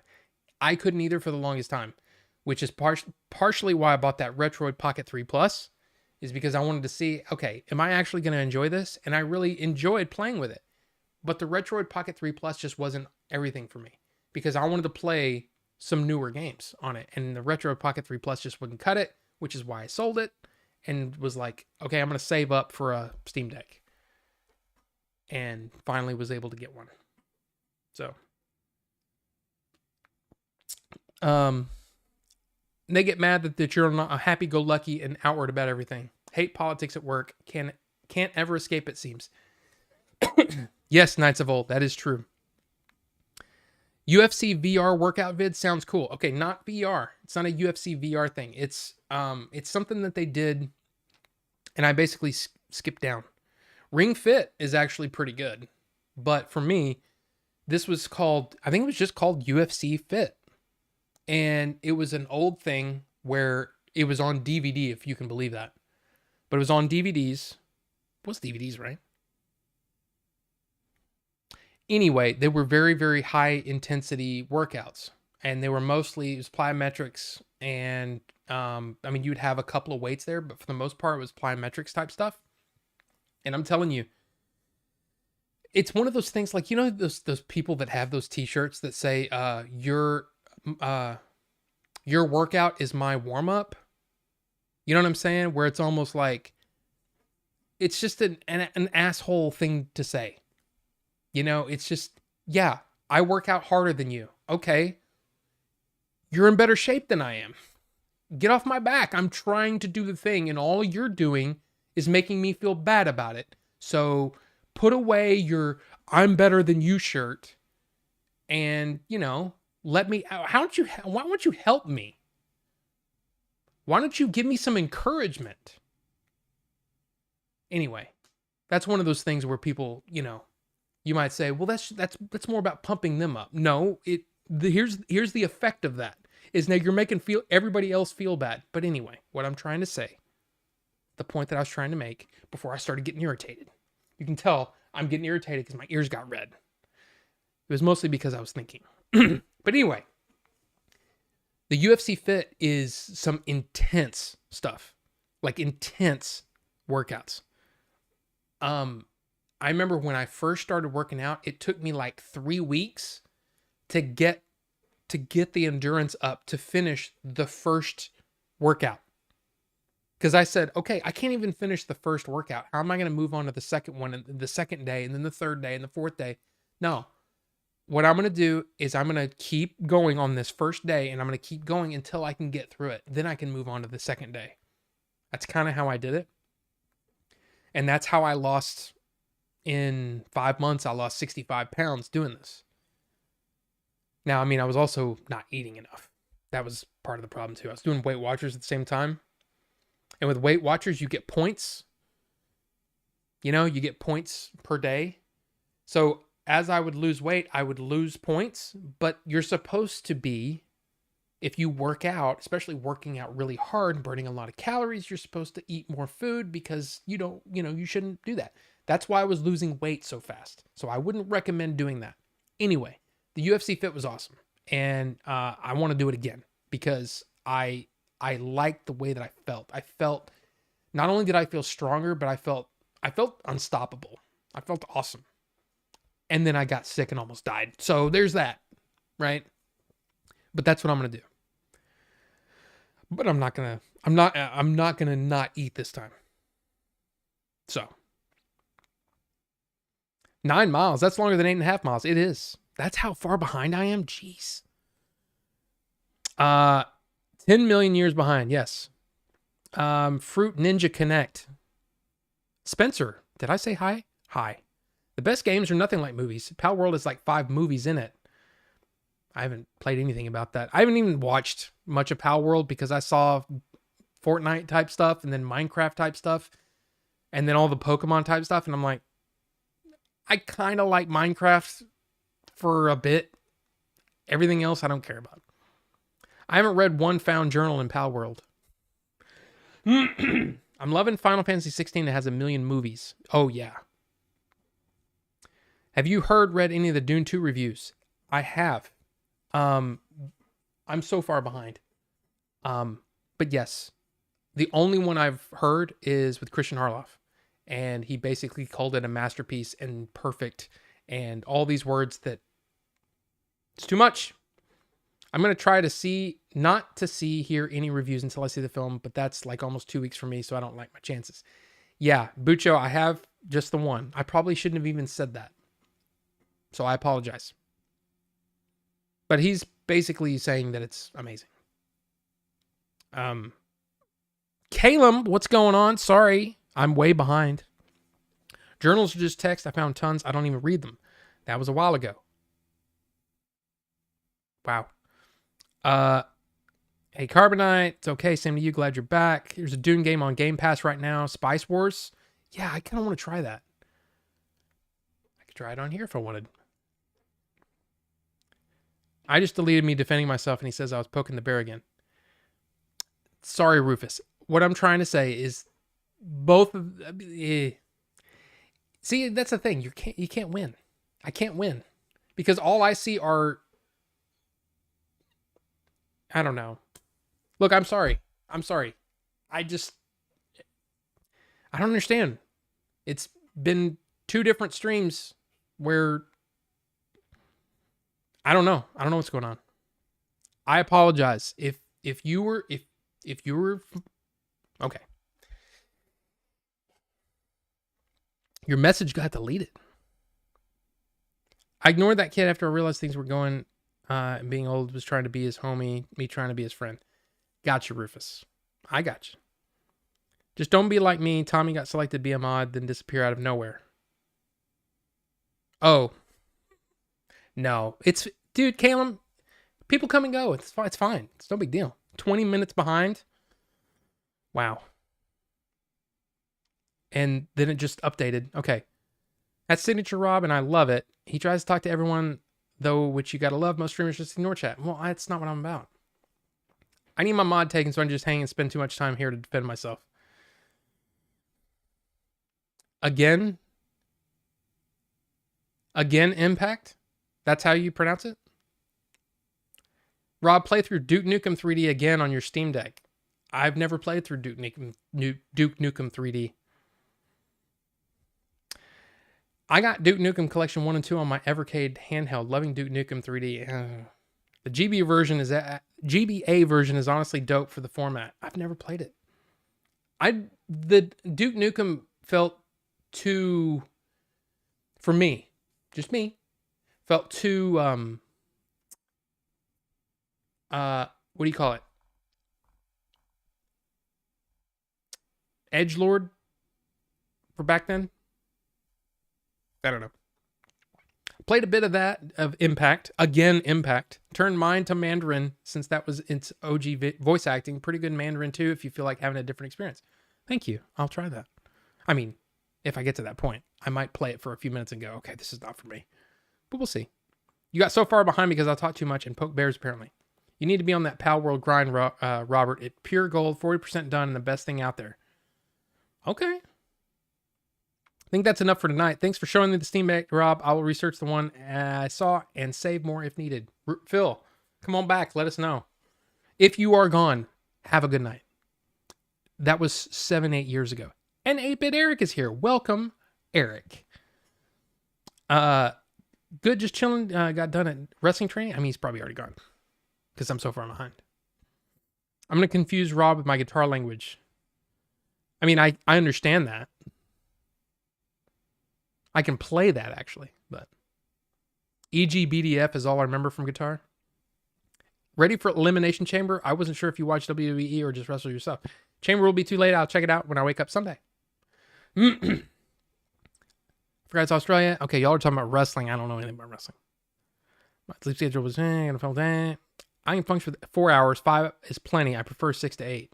Yeah, if I have less than 6, I'm not at my best. Sit and Be Fit, my favorite workout show. And there's Tommy. I was telling Rob about the burgers and dinner at Houston. Hey, Tommy, I see you everywhere. Rufus, if I only get 4, I got to have a nice coffee. Oh, yeah. Vacation day? If anyone sees me drinking coffee, it means it was a rough night. Burgers in Houston? Hell yeah, dude. It's because I had an account. I could not log in. Now I can make comments. Barely remember the OG Dune. Dude, the first Dune, I'll tell you this. The first Dune movie, I own it. But I don't like it. At least the first time I watched it, I didn't like it. It took me 2 or 3 attempts to get through it because I kept falling asleep. It was boring the hell out of me. But I love Denis Villeneuve's Dune. It's awesome. I love it. Let's see. Wait. Okay. Dune 2. Chris Gore said Dune 2 is really good, but quit Lord of the Rings good. Not quite Lord of the Rings good? I mean, have you tried to see if your digital movie collection works on the Steam Deck? No, I haven't even messed with any of that. I mean, I think you can install some things on there, but honestly, I didn't buy this to watch movies on it. You know what I mean? And yeah, you probably can, but that's not how yeah. Not quite Lord of the Rings good. Gotcha, Ted. Rob, don't remember if I told you, but condolences on the passing of the family member recently. I heard about it from the guys. Hope everything is getting better. Eric, thank you so much, man. I don't know if you're still here. Thank you so much. I appreciate that. I really appreciate that. I mean, it was rough, man. It was just, the whole thing was rough, and we're still dealing with the aftermath of it, you know, trying to get, April's mom in a place where she can move on. And that's tough when you've been married for, was it 50 years, 52 years, something like that. It's tough. So that can't be right. That can't be right. Anyway, a long freaking time. You know what I mean? So that's what we're doing tomorrow. Actually, is we're going over there and helping clean and sort things. You know, it's gonna be a rough day tomorrow. But anyway, not very caffeine sensitive, but I'm a morning person and ADHD AF. Dune on Sega Genesis. Can't do energy drinks. Coffee's got to be okay. Okay, wait. Rob, I don't think I ever asked you about retro cartoons. Which ones did you watch as a kid? My absolute favorite, like bar none, no question. If it was on, I'd watch it. Tom and Jerry. Period. Tom and Jerry was always, always, always, always my favorite. I love Tom and Jerry. I love the Tex Avery cartoons. I love Droopy and what's the wolf guy? Who always repeated things. You know what I'm talking about? Like,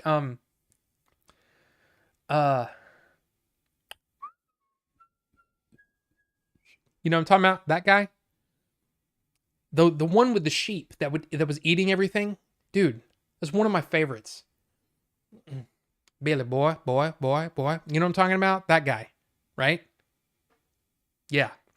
But the Tex Avery ones were always my some of my favorites, but I love Tom and Jerry.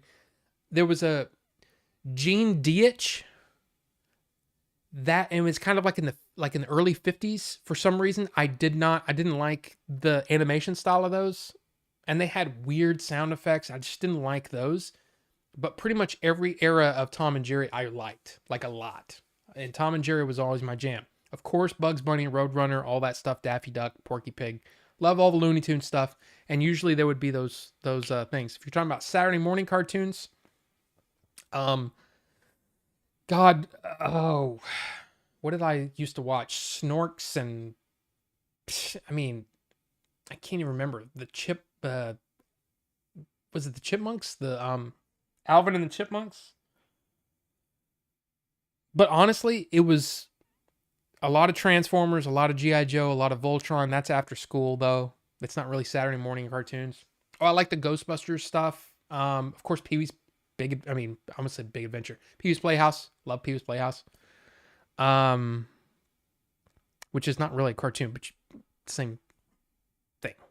But thank you. Yes, thank you. Yeah. I still want to, I would love, in fact, I think I have a hard drive somewhere with every Tom and Jerry cartoon in like 480p. If those ever come on to Blu-ray or 4K, which would be even better, I would love those. The Bugs Bunny cartoons, I swear I've seen every single one 100 times. That's not true. Can't be true. Can't be true. But I've seen them a lot. So like when you guys were talking about, or like Ricky and someone else was talking about the recent Blu-rays that they released. Yeah, I was like, I never need to see those again. I've seen them so many times. But Tom and Jerry and Tex Avery, hell yeah. But there you go. Caffeine just makes me focus oddly. Can't do. Oh yeah, I already said that. Wait. Can't do energy drinks. Coffee's got to be super low caffeine, or I feel like my chest is gonna explode. I hate mornings. No ADHD though. Just lazy and a night owl. Yeah, definitely a night owl. Definitely a night owl. That's definitely me.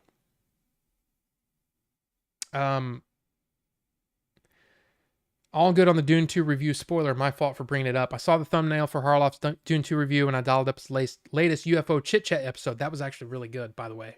Really good. From today. I can't remember the guy's name, but that was actually pretty good.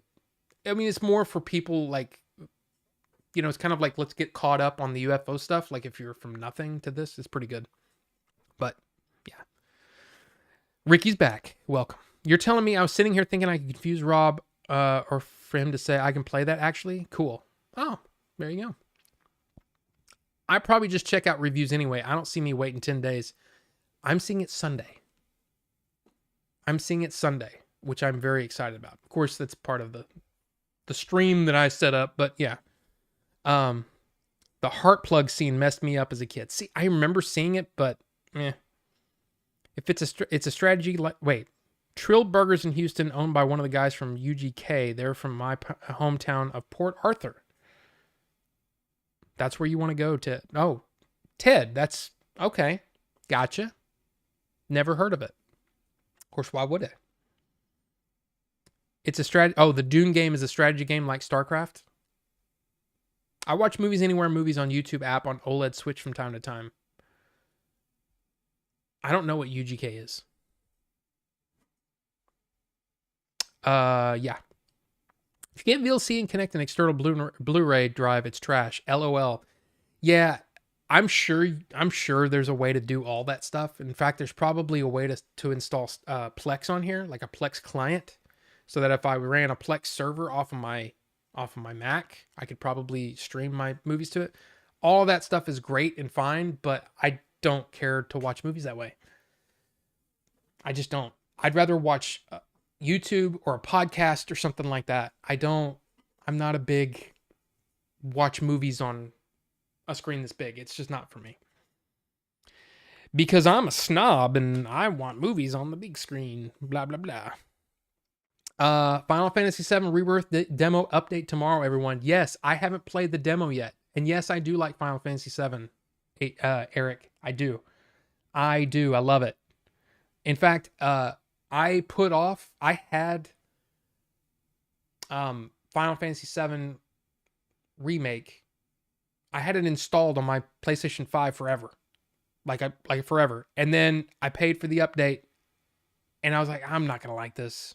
I haven't really gotten attached to a lot of Final Fantasy games, even though I think they look beautiful and stuff. I watch part of the stuff and I'm like, I don't like these characters. I don't care.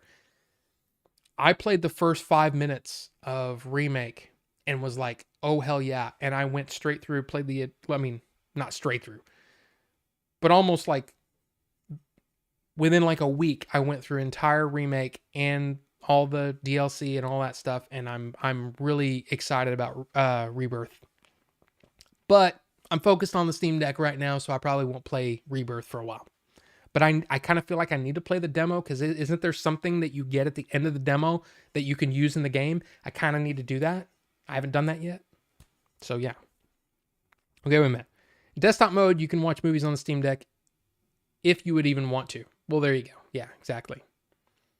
Gotta head to bed. I'll finish watching the stream later on. Night, y'all. Carbonite. Sorry, you probably left a long time ago, but have a good one.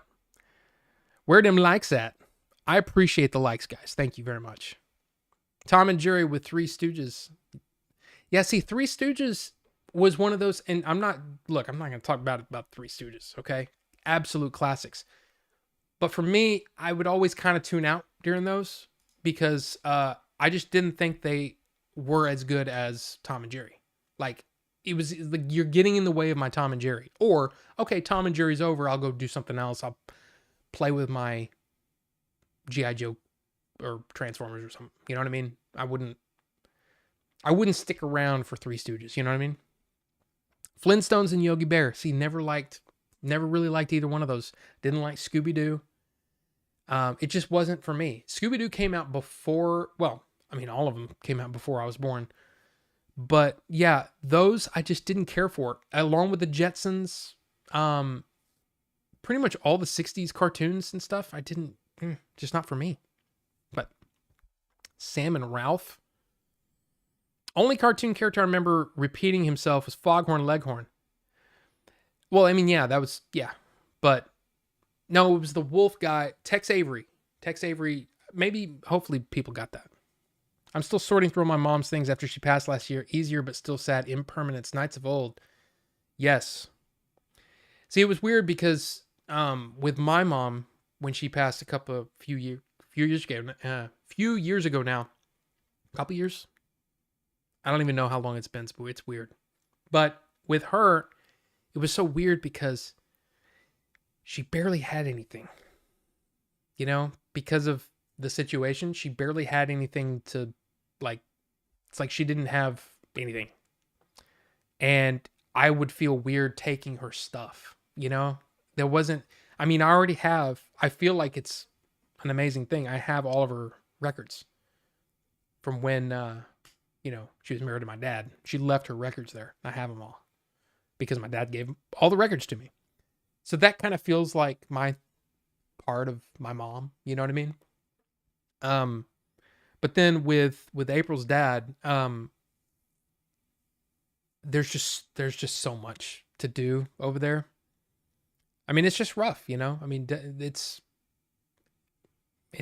very, very hard. Porky did too. Yes. Snorks was rad. Yeah. See, I like Snorks, but I don't remember crap about him. Almost at all. Recently discovered Clutch Cargo. That is wild. Not sure what that is.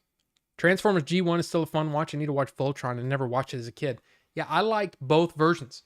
There was the one with the 5 lions, and then there was the one with the 642 little cars that piled up, and it took them like, hey, let's make Voltron so we can save the universe or whatever. And it would take 3 episodes for them to.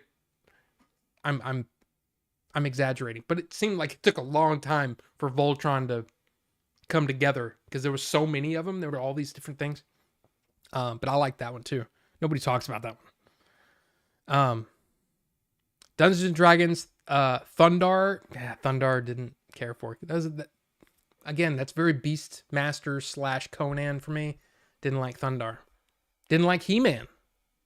He-Man was the same thing. He-Man, it's basically whatever that genre. It's like a subgenre of fantasy because it's not just fantasy, but it's the big muscly sword and the chick barely wearing anything. I didn't really care for those movies or those cartoons or any of it. I didn't like that stuff. But there you go. Thundercats was like okay, I'll watch it. It wasn't oh my God, we got to get home so we can watch Thundercats. I didn't care for Thundercats that much. And maybe that was because I don't remember when it came out, but I might have been moving on to something else. You know what I mean? Like, you know how you grow, I think everybody does this. You kind of grow out of cartoons a little bit when you're in your teens or early teens.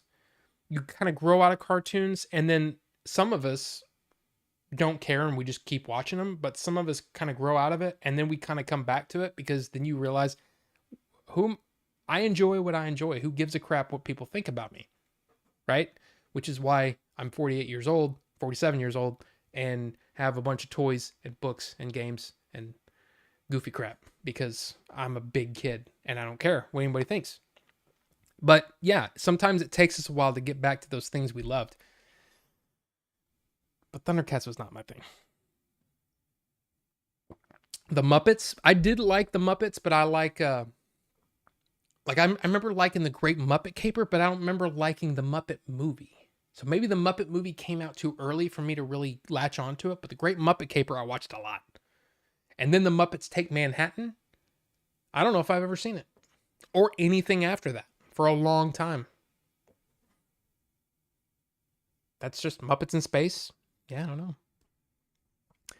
I just ordered the Dungeons and Dragons cartoon series to watch. Looking forward to it. Yeah, I don't remember that at all. 8:45. I'm 8 minutes behind. A rap group, Underground Kings. Someone was asking about good burgers in Houston. Yes. See, Eric's probably... Oh, there's Eric. Curious to know your take on Chris Stuckman's stance on not reviewing Madam Web. Well, I mean, he kind of did. He went and watched it, and instead of basically trashing this movie, he took a stance of, okay, here's the deal. Studios are like really getting in the middle of the creative process to the point, and more, they've always done this. From the beginning of Hollywood studios, they've done this. The difference is you used to have at least some people at some of the studios that were actually creative people. Maybe they were still business people and they still had control of the money, but they were still creative and they knew how to spot talent and they knew how to cultivate talent. And they knew that you can't just look at algorithms and you can't look at spreadsheets to decide if a movie is worth making or not. Right? That's what a lot of, to me, it's what it seems like when you get movies like Morbius, you get movies like Madam Web that are like, who is this movie for? Like, I don't understand, and you've got real visionaries, like Christopher Nolan, like Denis Villeneuve, like Spielberg. You get to a point where you've proven yourself. So the studios back off and they just let you do your thing. Oh, do your thing. You're going to be profitable. In the case of Madam Web, I don't understand who decided, okay, we're going to make this Spider-Man character. She's in the Spider-Man lore. She's not going to have anything to do with any version of her character in the comics. So basically, I agree with everything, almost everything. I mean, I have to watch the video again, but when I finished the video, I was like, yeah, it's actually pretty good. Yeah, he's right. The studios are meddling in ways that they didn't used to. They've always meddled, but there were always some people that knew what they were doing. This stuff is weird. I think a lot of YouTubers, and I mean, look, we all know YouTubers who do this, right? Somebody says something, they either take it, sometimes people just screw up and they say something wrong, right? They they misspeak, and then people go, "Oh, he said that, Taylor Swift is Hitler," or whatever, right? I mean, of course I don't believe that. But you know what I mean? Like, that's what people like. People gravitate toward the negative. And then I honestly think that people they're misrepresenting what Chris Stuckman actually said and getting angry for no reason but just to have Chris Stuckman in the thumbnail. And why would you have Chris Stuckman in your thumbnail? Because he's got 3 million subscribers. And if you reference Chris Stuckman, he gets a lot of views for every video he does. Yeah, you want to try to piggyback off of that. And I just don't think it's worth arguing about. I don't think there's anything. And on top of that, Chris Stuckman has come out and said, "Look, I've worked on a movie, and I know what it takes to make a movie, and I know that it's hard to make a movie. So it's hard for me to just sit here and just blast somebody's work. So I'm not going to do that anymore. I'm going to just talk about movies I like." So he basically pretty much took himself off the table, right? So I have no problem with that. There you go. Anyway, for me, the Final Fantasy VII Remake is better than the original, but I've never cared for turn-based combat in general. Love the original, but prefer the remake. I love the original. It's the only RPG that I've played through 3 times back in the day. It just, again, like a lot of people, it just grabbed me and wouldn't let go. And I loved it so much. But then didn't think that the remake was going to be for me because I felt like it was going to be such a different experience that I wouldn't enjoy it as much. And that's why I put off playing it for so long. But man, it was awesome. I love the original. I really did. I mean, I got all the, I say I got all the things. I don't know if I did or not, but I know I got there was one materia that was really, really tough to get. Knights of the Round or something like that. Whatever that one was, I got that one. And I got the gold chocobo. I got a lot of things on it. And I really got obsessed with it. So yeah, I love the original. I've only played through the first one or remake once, but that's because, I have things to do. So, and I get sidetracked by many different things. I mean, look at my room. I'm all over the place here. You know what I mean? Got Lego everywhere. I got freaking books and movies, and it's just nuts. It's nuts in here. By the way, my wife came in here the other day. She goes, "You have so much stuff in here." Because here's the thing. You can't see the rest of the mess. You only see the stuff that actually looks somewhat organized. But outside of that, oh my gosh, it gets nuts. So anyway, you have to get up 4 a.m. for work? Ricky, why? Let's see. Played the first Final Fantasy on NES, and that was it. I have never played those. So yeah. Picked up a PS Vita OLED today at the pawn shop to mod. Shozama, yes, I get that, but it's not powerful enough. I sold my my PS Vita years ago because I was like, this isn't enough for me. People are going to bed at 4 a.m. for me. I don't know. I'm just a night owl again. Oh yeah. Thundercats and Robotech were awesome. Robotech was never got into it. Never got into it.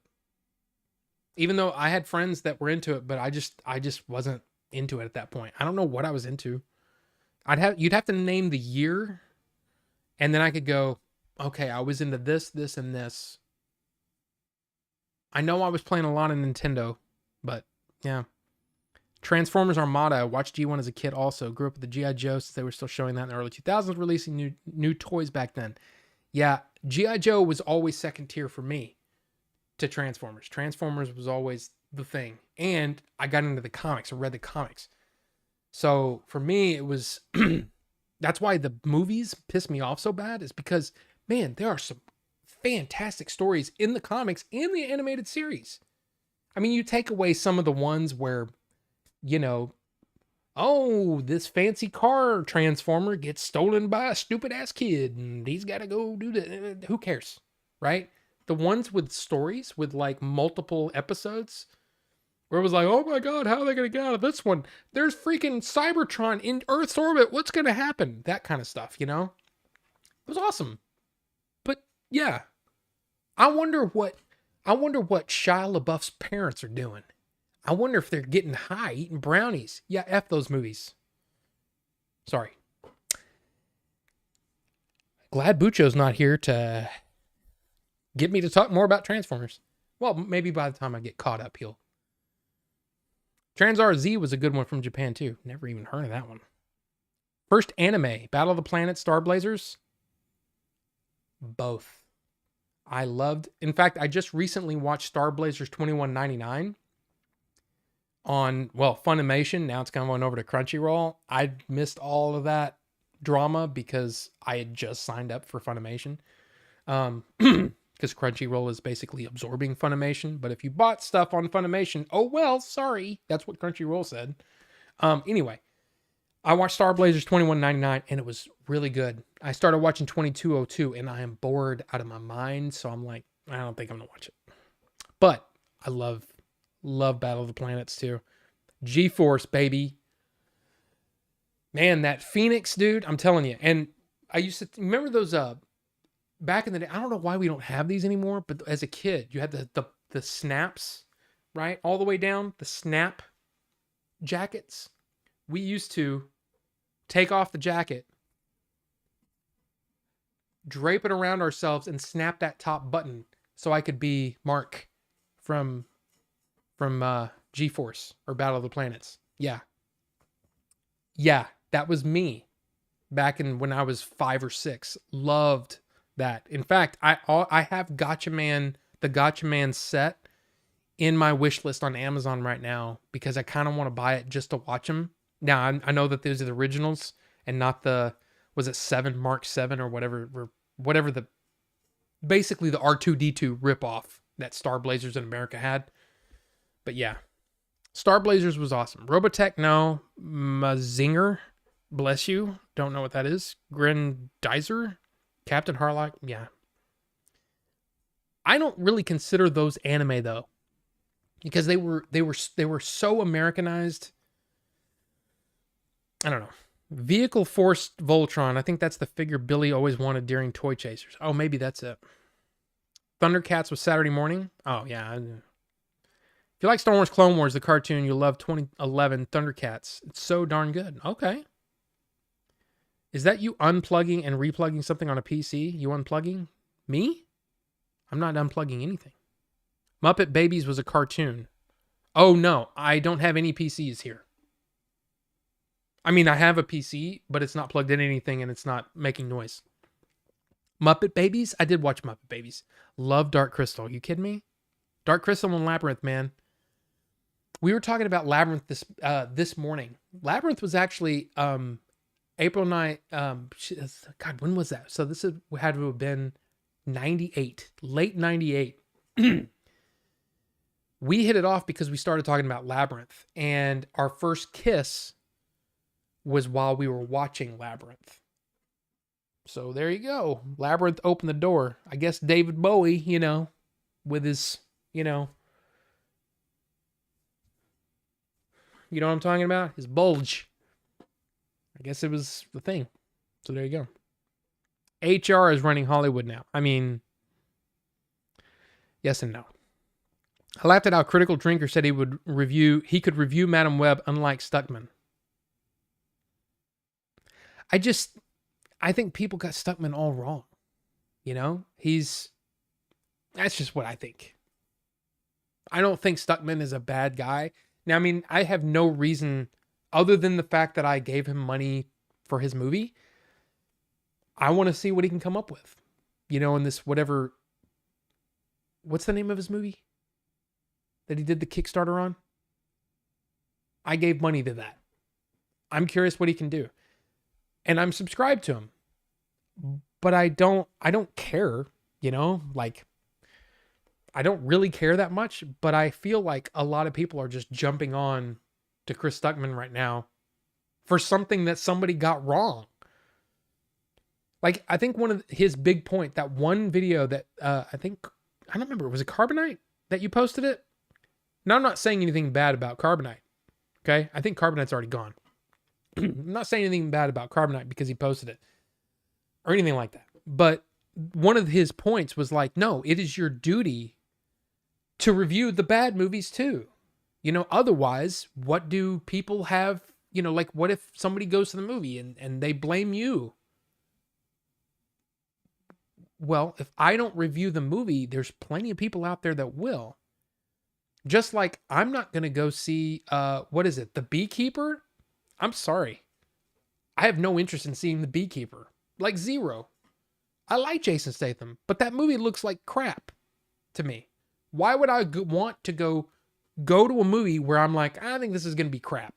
Especially, remember me telling about that I made 79 cents on a video that I made recently? Yeah, I don't really make enough money to waste my time going to see paying to see a movie that I don't care about.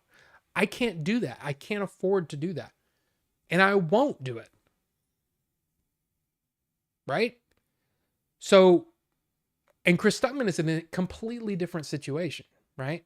He's made a movie and he goes, I don't feel comfortable, number one, blasting people that have made movies, which I know is hard.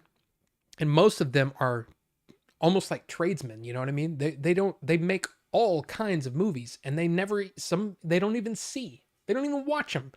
They getting paid. It's a job, right? It's not like they're doing it for the artistic merit all the time. Some do. But a lot of these people, like, do you think a Key Grip would care if you didn't like the movie? You know, the Key Grip from Madam Web. Do you think he cares if you like it? No, he got paid. He's fine. He's fine.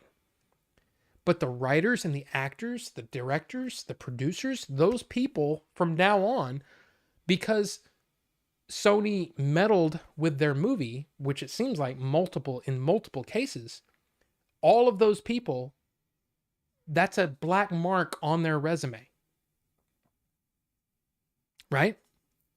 And you're in Hollywood, it's a lot like boxing. It's a lot like the UFC. It's a lot like anything where if you lose a fight or if you lose, you know, you're only as good as your last fight. In a lot of cases, you're only as good as your last movie. So yeah, the director who seems to have been kind of done wrong here, she may have a hard time getting a job for the next movie. Or if she has an idea that she wants to have made, she may not be able to get it financed. There's a lot of things that go into it, and it's not just, I didn't like the movie. Yeah, of course. I mean, I get that. I totally get it. But there's a lot of people that depend on that work. And I'm talking about more on the creative side. The people that, you know, that are running the lights and that are doing, you know what I mean? They probably don't give a crap if you like the movie or not. They only give a crap if, okay, does that look right? Okay, I could have done better there. Or, man, that's amazing. That's an amazing shot in a really crappy movie. That happens all the time. But anyway. I personally think Chris Stuckman is scared to upset Hollywood now. If he criticizes anything hard, he could lose chances. Absolutely. So, like his recent review of Argyle. This was my point that I made on Discord, is that I would be more upset about his opinion on Argyle than anything that he said about this Madam Web video. Because what happens? Well, at the end of his Argyle review, he's like, oh, by the way, I've got Matthew Vaughn on my podcast. You know? So, yeah, he's not going to trash the movie. And Argyle didn't get really good reviews, but he never said anything bad about it in his whole review. So it's kind of one of those things where I'm like, that I can understand if you're pissed about. This other video is nothing. But here's the thing. I understand that. I understand that, yeah, you wouldn't want to piss off the people that may hire you down the road. Of course. Makes sense. Yay, Steam Deck. Hoping to pick one up of myself at some point. The Beer Chasers. Welcome. Good to see you. And yes, it's awesome. And Dark Crystal is amazing. Thoughts on Oppenheimer? I love it. It was my second favorite movie of the year. My favorite movie of the year, I think, was Across the Spider or Beyond the Spider, whichever the second Spider-Verse movie is. I love that movie so much. It tickled everything that I love about movies. Oppenheimer is amazing. I saw it again after I got the 4K with the sound system and all that. Watched it loud. Fantastic film, and I actually appreciated more of it the second time. I really, really enjoy it, and after watching it a second time, I thought I'm going to watch this movie many, many, many more times. It's a great movie. So I won't watch Madam Web for the same reason I didn't watch Venom or Morbius. I agree with you. It just doesn't look like a good movie to me. It looks like crap. Anyway, holy crap, I'm so far behind. Still, and it's 9/11. We got to go. Okay, here we go. Honestly, would probably like Madam Web. I've enjoyed everything else Sony Marvel has done. Not me. Glad to hear the remake was good. Holding off as well. Oh yeah, Final Fantasy VII Remake is really good. Now, if you're one of those purists and you're like, why don't they just remake the entire game beat for beat? That's not what you're going to get. It's like a reimagining, or at least that I've seen so far. So some things don't happen the same way, which is I like. I want to wake up at 4 a.m., so that means I have to. Bucho, have a good one, sir. Sorry I talked about Transformers. And that was probably 75 minutes ago. Saying bye to Bucho. Wait, where's Bucho? I miss him. He really lit up the chat. Bucho is from New Zealand. It's the place where Kiwis are and where they filmed Lord of the Rings and many other things from New Zealand. I love New Zealand. I want to go there. But yeah. I can't help but love the Transformers movies. Too much focus on the humans, I agree, but the actual lore and references to the other content is really neat. Yeah, I can't. Some of it is so like, it hurts my head to think about some of the stuff. Like Transformers with balls, really? Get out of here. I'm sorry. Wait, what's the deal with Transformers? You do not like the Michael Bay films? No, I do not. I can't stand them. I hate them. I hate them, hate them, hate them. I stopped watching them because I knew they were not for me. To me, the Transformers... I'm going to say something. Transformers is going for the same crowd as the Fast and Furious movies. I don't like Fast and Furious. I think it's ridiculous. Like Transformers is a sci-fi idea. And oh, by the way, why is there a robot gorilla? Transformers is supposed to be robots in disguise. Remember? That's what they say in the cartoon. Robots in disguise. Remember that? You're a robot that transforms into a gorilla, a big metal robot gorilla. Who are you hiding from? Who's going to be fooled by that? No one on this planet will be fooled by, oh my God, look at that huge robot gorilla. Doesn't make any sense. Stupid. I'm sorry. It's stupid to me. But then again, I was too old for Beast Wars. I aged out of Transformers by the time Beast Wars came out, so I didn't get attached to it. I know there's probably people that are like, Rob, come on, man. Beast Wars was awesome. I'm sorry. It was not for me. But there were some really interesting, good sci-fi ideas in the original series and in the comics. Because I read a lot of the comics. That they just... And I understand it. They're taking this thing, an interesting, good idea, and they're going to make it for today's audience. So it's one of the hardest lessons I had to learn is that they don't care about the original fans of anything. All they're going to do is take this idea. Hopefully all those people that remember that will come see it. But no, we're going to make it for this set of people from today. And they don't care if anybody likes it.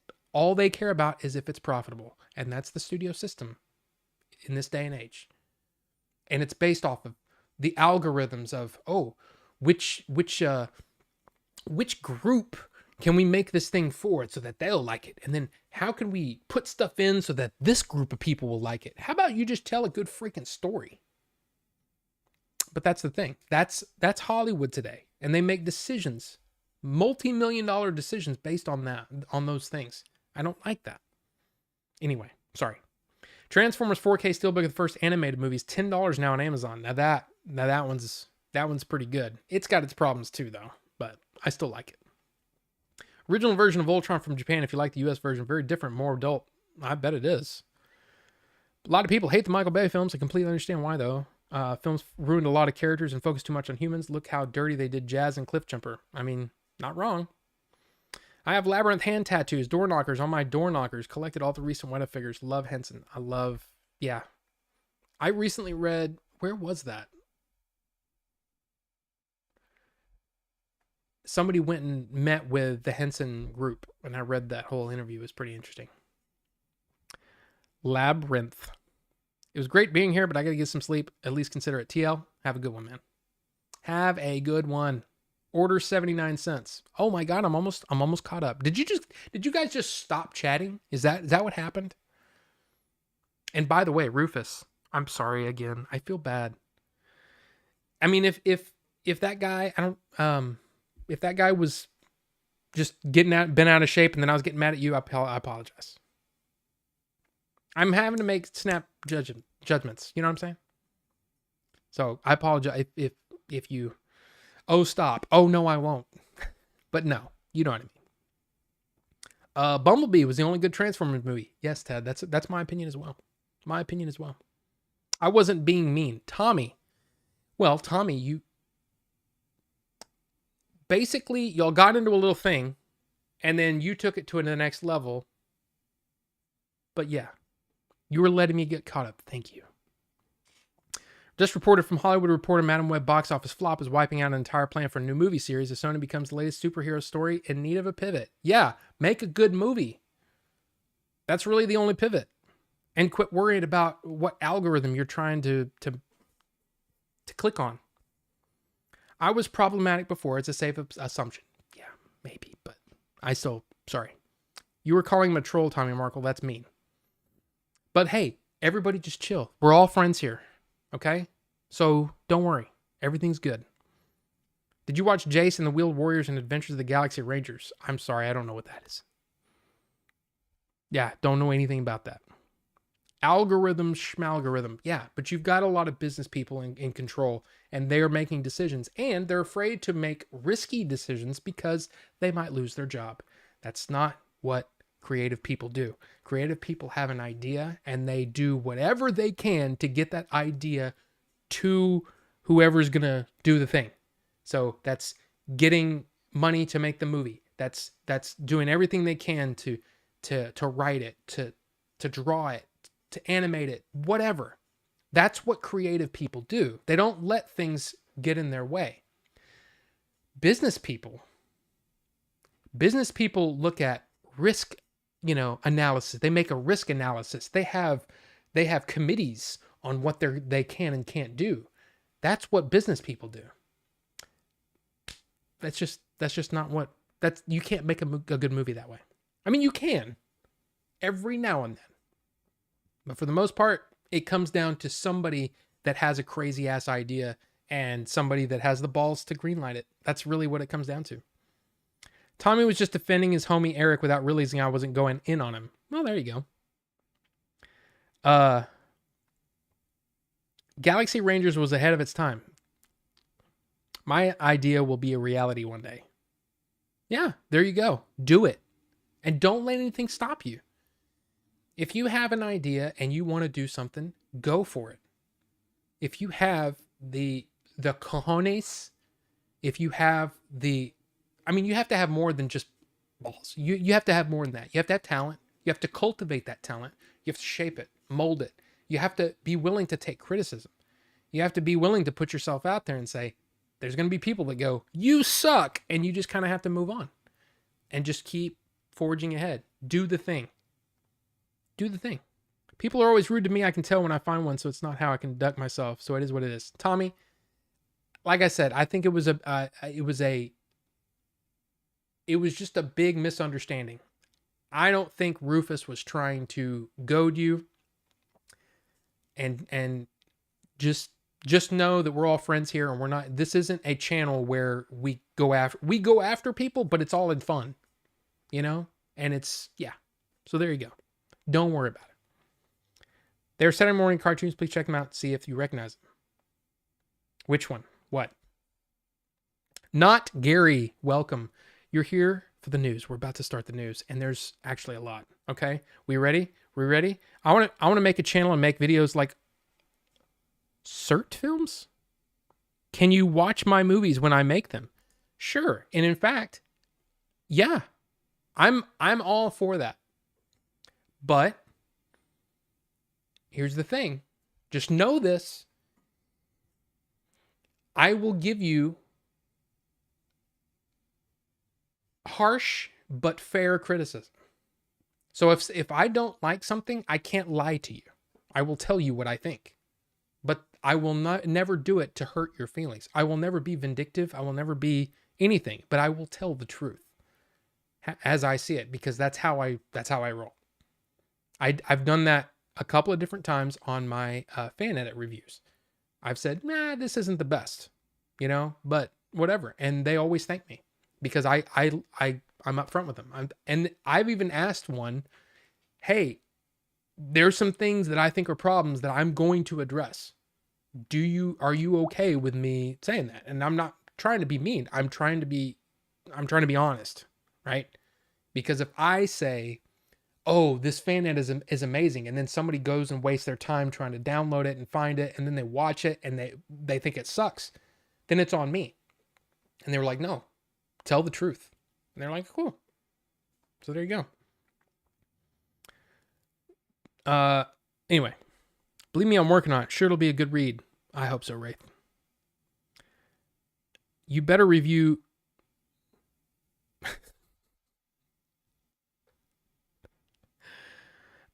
Tommy, I think Caleb was kidding. He's not lying. I harped on him to watch Linklater's Waking Life for months. Finally watched it, hated it, told me the truth. I didn't hate it. I just didn't resonate for me.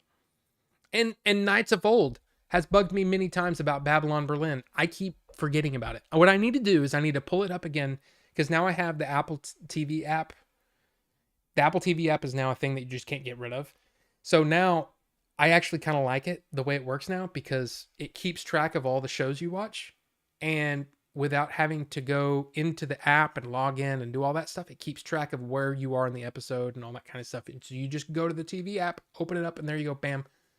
That's what I need to do for Babylon Berlin, but I haven't done it yet, so I apologize. Now, the news. First up, tomorrow, if you're into the Clone Wars, the last season, season 3 of the Bad Batch starts tomorrow. And I'm very, very excited. Okay? He's not lying. Oh, yeah, I already read that. I'm very excited. I don't know if I'm going to do reviews on these, because the Clone Wars and the Bad Batch have their share of filler episodes, and I don't feel like I need to do a review on every single one. So, but there you go. I'm really excited because I've heard it's something else. But then on Thursday, I turned off the wrong thing. We'll close that. And then we open up Avatar: The Last Airbender. Starts Thursday. There's a lot going on. And then, of course, as I mentioned, I have the screening of Dune 2 Sunday night. I'm very excited, which means I will finally do another video on Monday. My Dune Part 2 review will be up on Monday. I'm very, very excited. I saw the second trailer, and I haven't watched a single thing Dune 2 related since. So I'm very excited to watch that. Very excited to watch that. That's the point of being a reviewer. Have to tell it how it is. Can't sugarcoat it. Criticism is fine as long as it makes fair points and is respectful. And that's exactly what, but some people just want people to shine their ass, kiss their ass. I can't do that. If I don't like something, I will tell you. Like, if I was doing the Argyle thing, I would have said, hey, Matthew, you might not want to come on my show because I didn't like Argyle, and I'm going to review it. I'm going to tell the truth. So, Eric said aliens are demons, and I agree, so they did not feel love or have feeling. I'm just so out of Star Wars now, and I was such a huge fan. I'm confused. You were such a huge fan? Well, to me, the Clone Wars and Bad Batch are really enjoyable Star Wars. But if you're deliberately being a dick just to get cheap laughs, then that's a bad reviewer, which is why I don't watch Red Letter Media. I don't think Red Letter Media is bad, but it's not exactly my style. And there are a lot of there's a lot of those reviewers out there. I don't have to name them. But there's a you can tell. You can feel it's almost like an aura of negativity about them. And I'm not a positive person all the time. But when I'm doing a review, I try to just be base level. So you can get where I am, where I'm coming from, right? There's a lot of people that just they seem every video has something negative to say and they have something to complain about all the time. How about you talk about the good things? You know? That's why I'm like it was a really interesting thing when it was somebody in Reddit said a lot of people going off on the Star Wars sequels. I want you to tell me a good thing about each one. And I went, okay, yeah. And I'm like, cool. Basically what I'm saying is there's a lot of people that only focus on the negative, and that's not healthy at all. Not healthy at all. But I also wanted to talk about, speaking of being negative, anybody watch True Detective Night Country? So much noon. If they just run the source material, they have free movie writing for years. Very excited to watch Society of the Snow. Oh, I know you are. And I keep forgetting about it. See, that's another one. I need to put it in my queue. But True Detective Night Country. Did anybody see this? Because I saw a lot of people going off on this. I can see why, but I didn't feel that. Like, a lot of people said that this was a very girl power kind of show, and it just kind of like whatever. Here's the thing. I didn't feel that. I felt like there were a lot of holes in the story. There were a lot of misdirections at the cost of, at the end, me feeling like, okay, like that's how I felt at the end, the season finale. It was meant to be like this gut punch, kind of like, oh my God, that was so awesome. And I was kind of like, all right. It wasn't bad. But here's the thing. Yeah, Ricky, Jodie Foster still doing things. I'll say this. Ever since, I don't remember what the first movie, maybe it was, what is it, Stealing Home? Is it Stealing Home? I don't know what it was, but there was some movie where I basically thought Jodie Foster was the best thing ever. I loved her. And I love her performances. I love her acting. Silence of the Lambs, of course, amazing performance. I've seen her in a lot of different things simply because she's one of those actors I really admire. I like her as an actor. I had a thing for her back in the day, but I was young and didn't know that she played for the other team. All that's fine. All I'm trying to say is I still love Jodie Foster as an actor. I think she's just an amazing actor, period. And the only reason why I stuck with Night Country is because of Jodie Foster. So, it was good. It was fine. It wasn't terrible, but I don't like movies or shows or anything like that misdirect just for the sake of misdirection. That's just the way that's just me.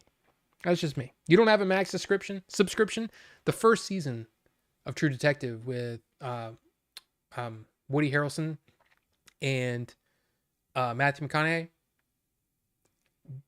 badass. Freaking badass.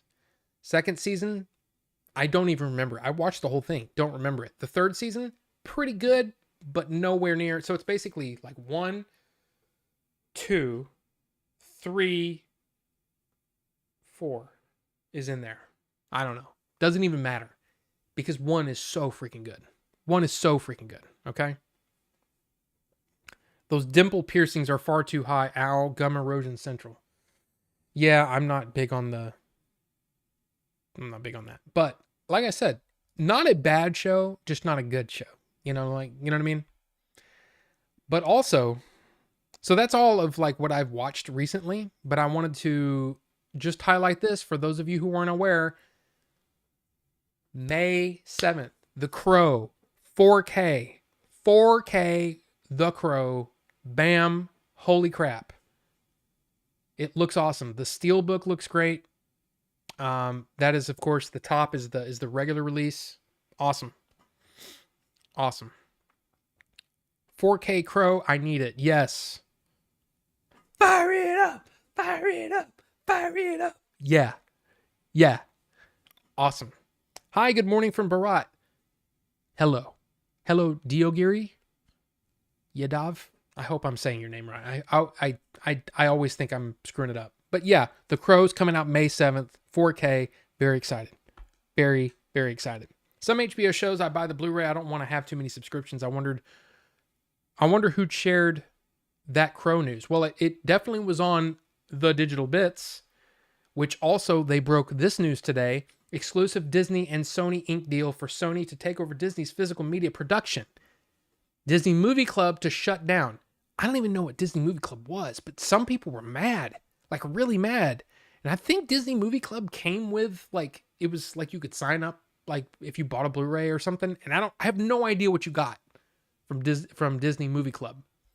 But also, I don't know if you saw this. You may not have known this, but basically Disney has been, let's say, on the ropes. They've had some rough years. Last year was really rough. What was that poster? I want to show my coworkers tomorrow. You're talking about this? I got that from Blu-ray.com. But if you just search The Crow 4K, I mean that whole article and all that stuff, it comes up everywhere. So yeah, it's great. It looks amazing. But yeah, so Disney is basically saying, look, we don't have the time to do 4K the way it should be done, so we're going to hand it over to Sony. Bill Hunt from the Digital Bits, if you're a 4K person,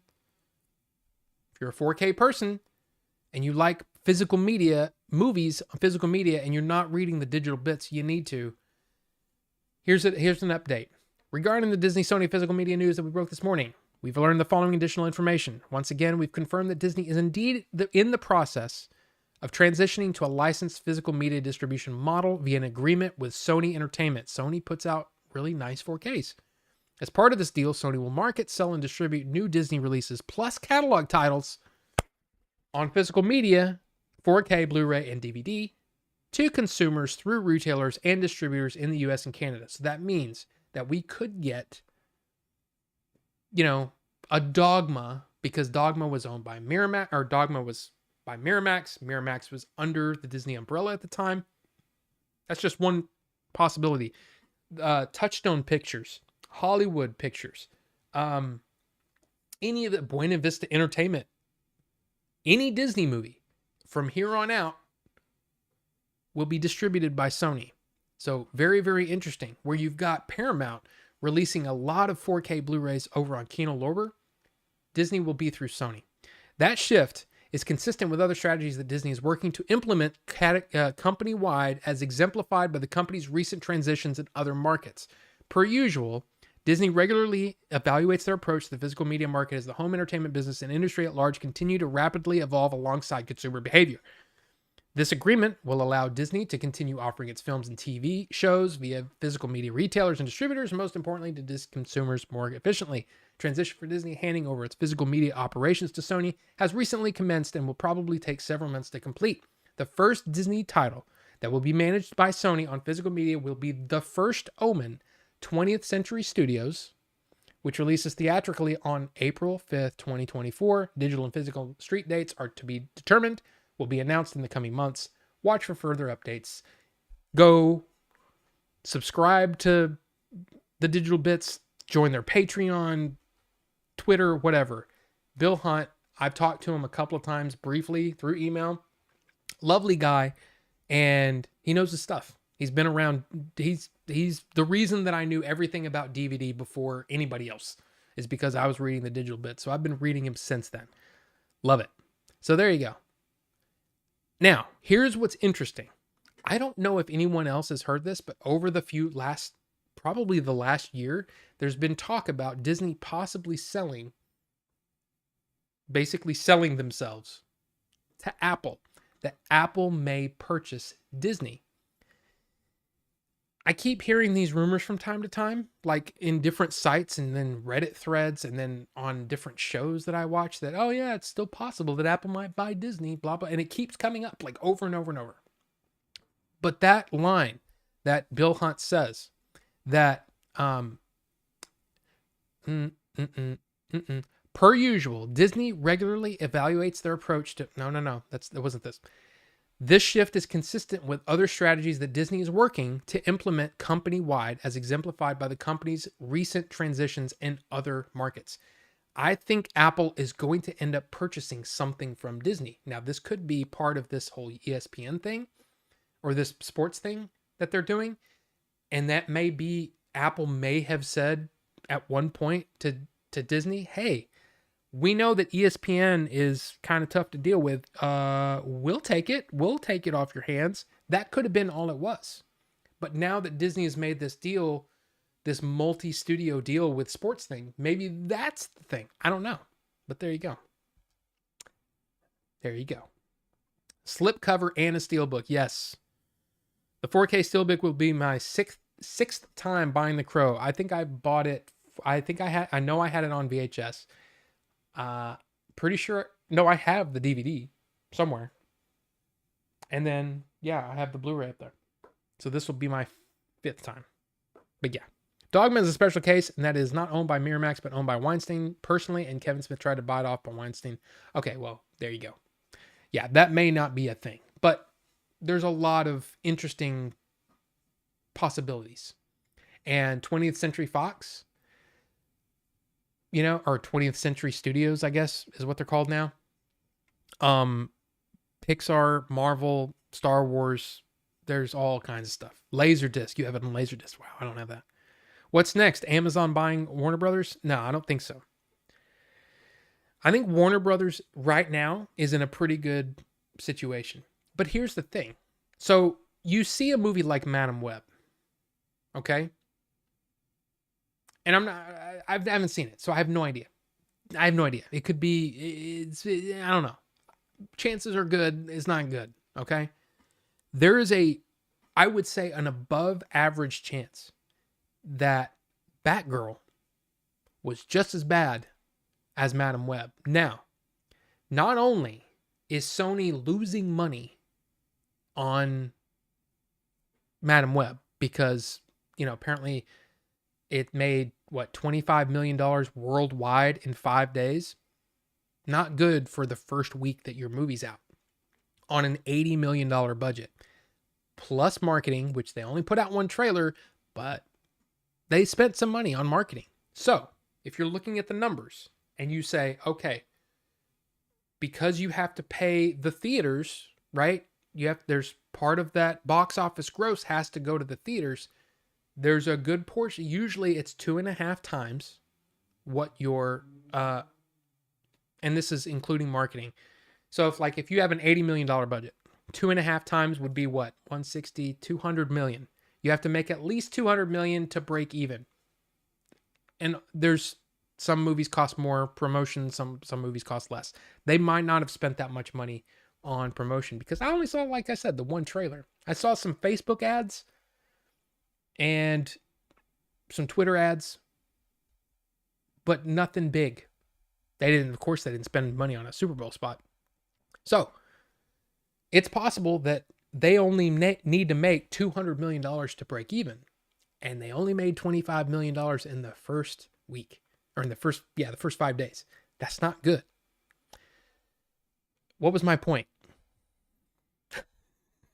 Oh, so not only are you losing all of that money, but you've also done damage to the director's career, the producer's career, possibly, the writers who wrote Morbius. I don't know if they're hurting. I don't know. They keep getting jobs somehow. And any of the actors that were involved. There's going to be people that blame the actors, and they might have trouble getting their next gig. There's any number of people that might have affected because it was such a bad movie and so like hated across the board. Now on top of that, not only did you do damage to all of those movies or all of those people's careers, you possibly did damage to the people that love comic book movies or had any excitement for, say, I don't know, another movie coming out this year called Kraven the Hunter. You might have done irreparable damage to Kraven the Hunter because people say, well, that's another Spider-Man thing. I don't want to go see it now. Madam Web sucked so bad. I wish I could get, my time back. Not just the money, but the time. So look at all the damage that Madam Web has done. It's disastrous for Sony. Meanwhile, Warner Brothers just said, we're not going to release it. We're going to take the tax cut because the movie was that bad.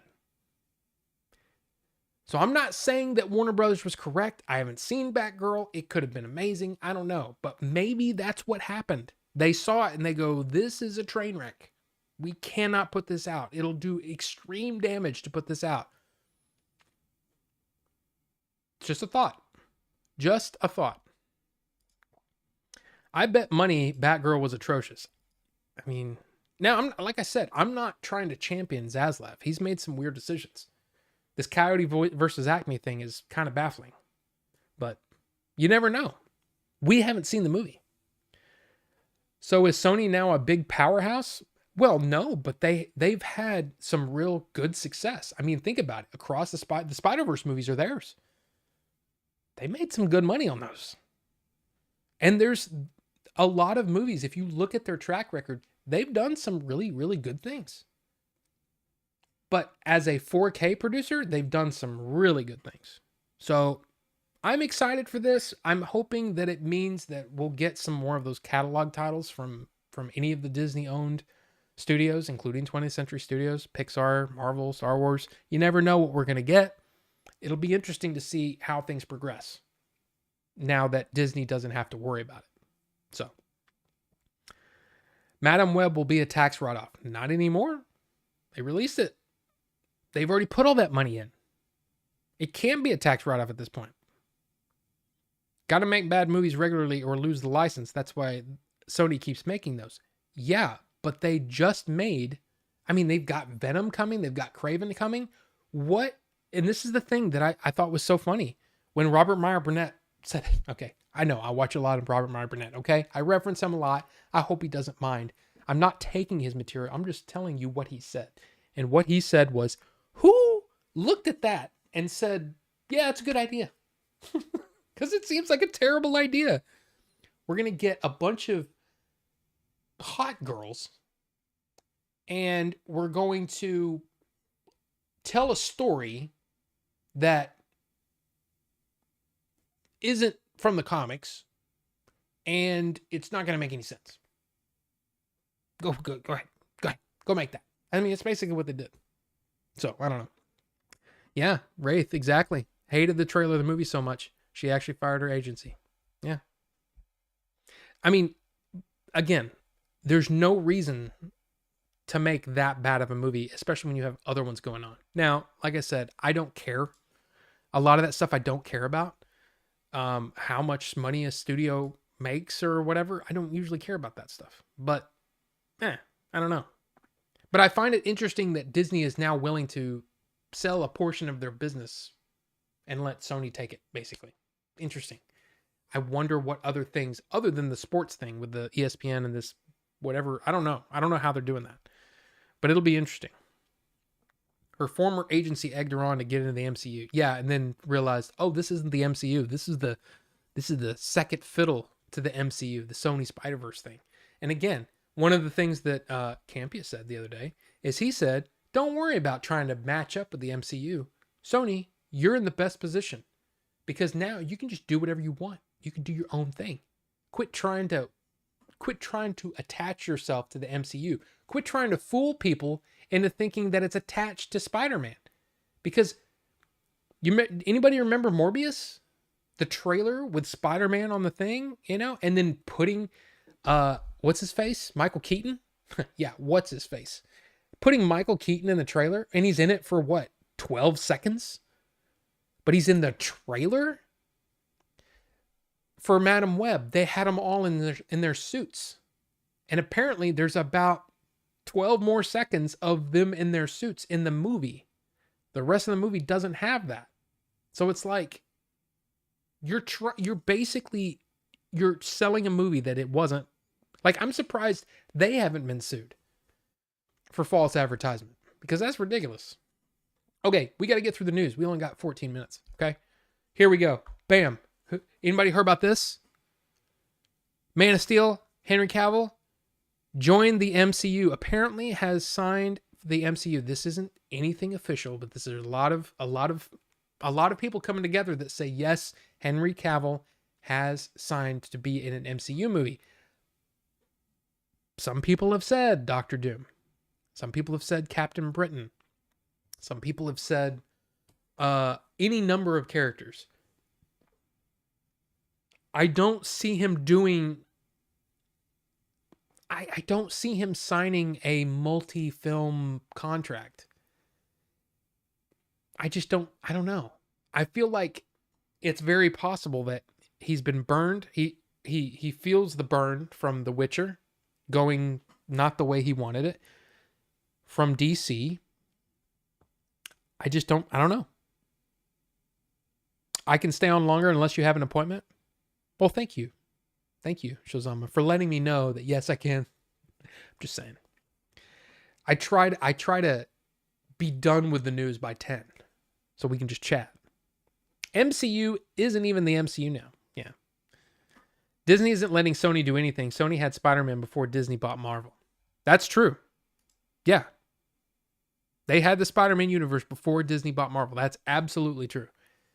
I mean, the Tobey Maguire movies, yeah. I saw the first 20 minutes of Madam Web. Ugh, was really bad. I didn't even do that. Sony is letting Disney use Spider-Man, yes. If I were him, I'd stay the hell away from comic book movies. He should just do his best to get the next Bond role. That's another thing. That's another problem. You know what I mean? Multi-film. I just don't know. I don't know if he's down for that. But I found it interesting.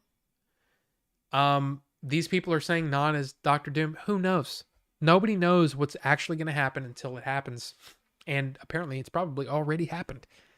Whatever we're discussing is, oh, what if he's this? Or what if he's already signed to do... If he signed with MCU or with Disney to do something in the Marvel stuff, it's already happened. We hear about this stuff weeks or months later. It's just the way it works in Hollywood. Also, did anybody see this? Alan Ritchson jokes about how big the Batman rumor mill is, regarding the Brave and the Bold. Basically, Alan Ritchson from Reacher. By the way, let's do this. For those of you who don't, maybe you haven't seen Reacher. Maybe you haven't seen how monstrous this guy is. This dude is super jacked. And he's huge. He's a huge guy. I was trying to find a picture of him standing next to a person, like a regular human, because the dude looks insane. So here's the interesting thing. You've been meaning to see the show. It's not bad. It's not a bad movie. Or a bad show. I don't know if it's like the absolute best show. But yeah, the dude is freaking jacked. He's monstrous. He is a big dude. He'll always be Thad Castle to me. Go Goats. Yeah, that's the Blue Mountain, right? But see, this is one of the things that, again, I'm getting this from another show, but it's an interesting point. He said, Campia was saying, I'm kind of pissed they stole my photo there and photoshopped his head onto them. Yeah, Billy, that's terrible. That's terrible. Good to see you, Billy. How are ya? By the way, third draft is pretty much done. I want to go through it one more time and see if anything sticks out, but I'm pretty much done with the third draft. So, yeah. But there's, like I said, I didn't want to say anything to you or to Jay or anybody else until I went through it one more time to make sure, because that's what happened the last time I read it. Is like, oh, that sucks. I don't like that. So I had to take that out and rewrite it. And it's better now. But anyway, what was I saying? Oh, this is what he said about Campia, or it's on the Campia show. He said, look, we all know that this guy can play. I mean, if you've seen Reacher, you know that this guy looks like a world beater. Like, there's very few people that match up to him physically. And that's one of the coolest things about some of the great Batman comics is he towers over them, and he's just this huge monster of a guy. But the difference is, we've seen him do that in Reacher, but can he play the Bruce Wayne, the playboy, the kind of affable, whatever? I think that's interesting. I think that's interesting. I don't know about that. I've never seen him play anything but Reacher. Now there's that the Ungentlemanly Warfare, whatever, the new Guy Ritchie movie that we talked about with Henry Cavill. There you go. Maybe he shows some of that in this movie. Because it's like, think about Christian Bale. Christian Bale may not have been the biggest Batman, right? Like physically imposing, but think about the scene where he shows up with two models and they fall in the fountain and all that stuff. I don't think the hotel will mind. Why? Because I just bought it. I mean, can he be that? The Bruce Wayne? I don't know.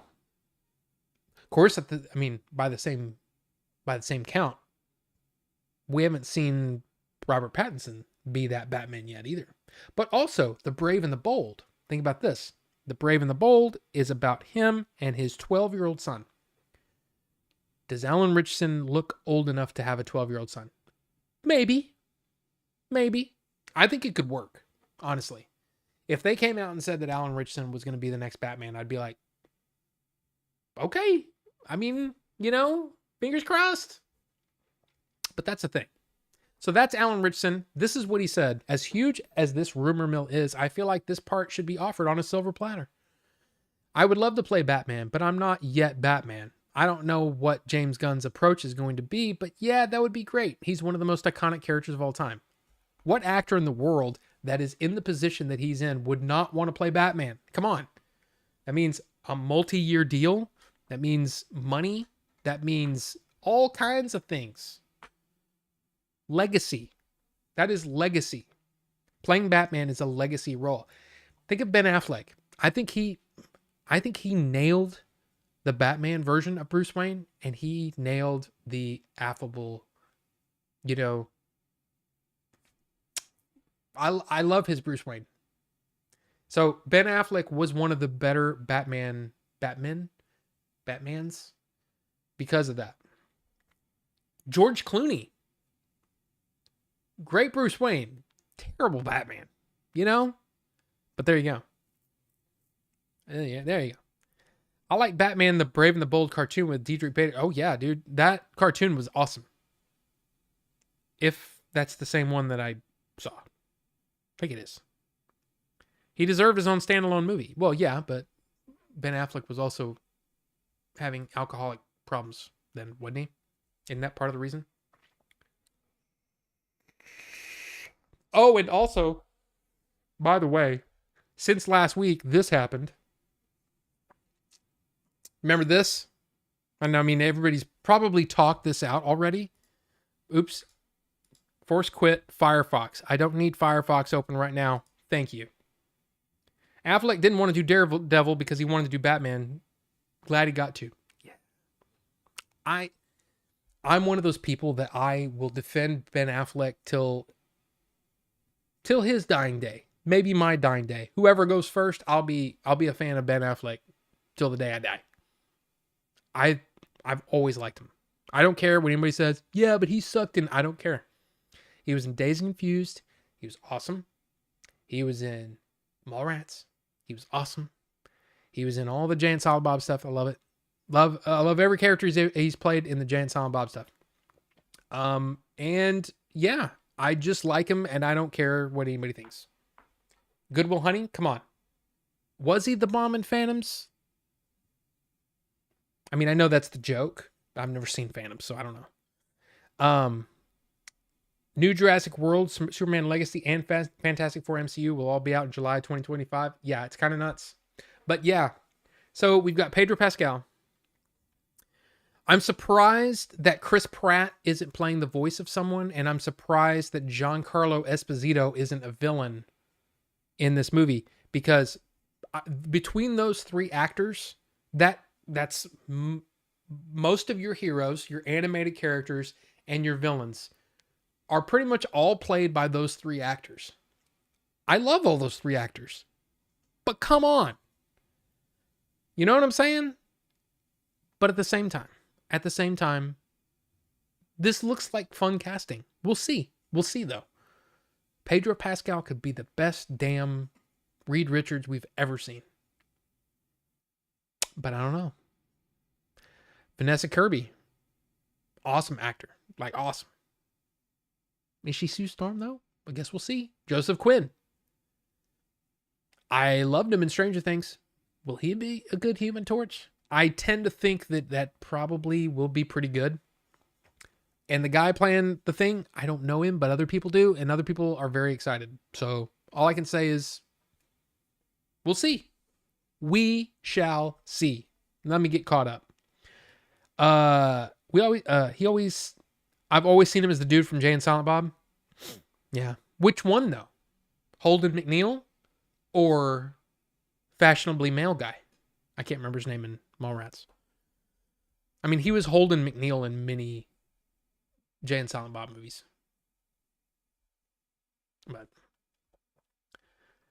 people don't like Fant Forstick? No. Eddie from Stranger Things? Yes. McNeil? Yeah. I mean, look, I loved Chasing Amy when it came out. I did. By the way, in Ridley Scott news, apparently the studio executives have seen Gladiator 2 or parts of Gladiator 2 and are very, very excited. But that's not the Ridley Scott news that I want to talk about. Ridley Scott is going to direct a Bee Gees movie. Now,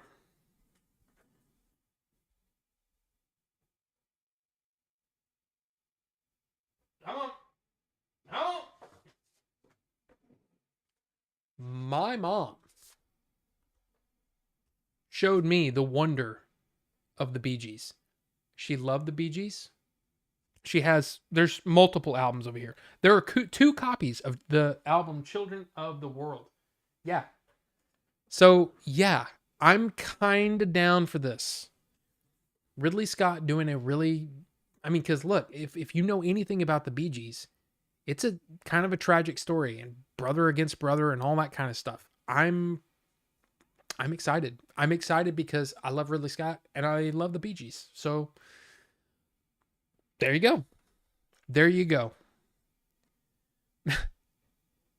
After hearing this news, I'm really not sure what timeline we're in anymore. What's wrong with Ridley Scott doing a biopic? He did House of Gucci.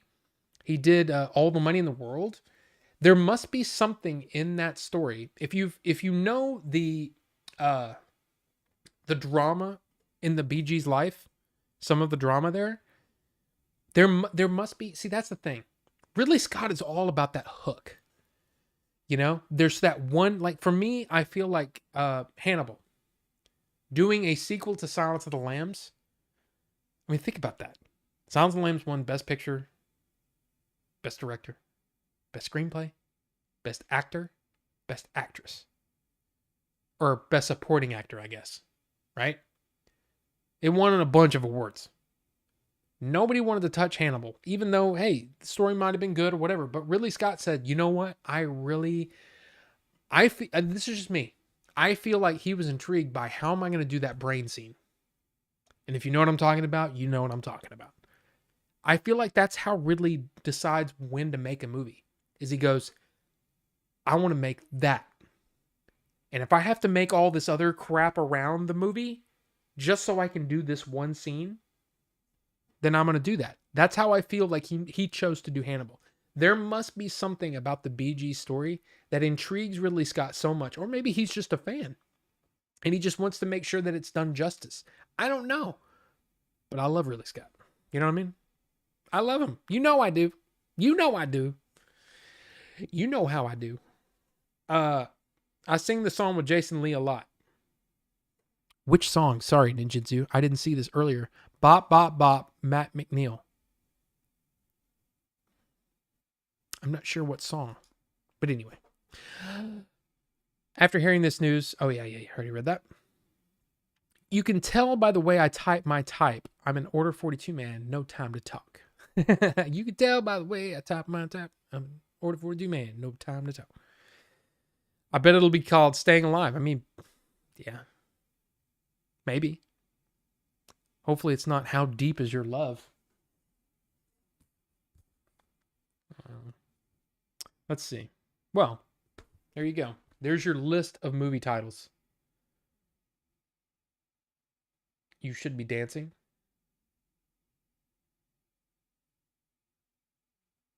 God, when is this? There's not even like Staying Alive is not even on here. So this must have been prior. What year was this? Does it say?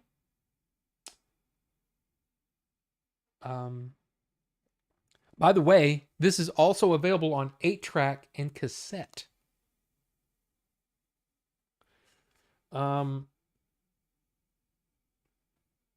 Seriously, there's no date on the outside at all. I'm sure there is on this. Maybe.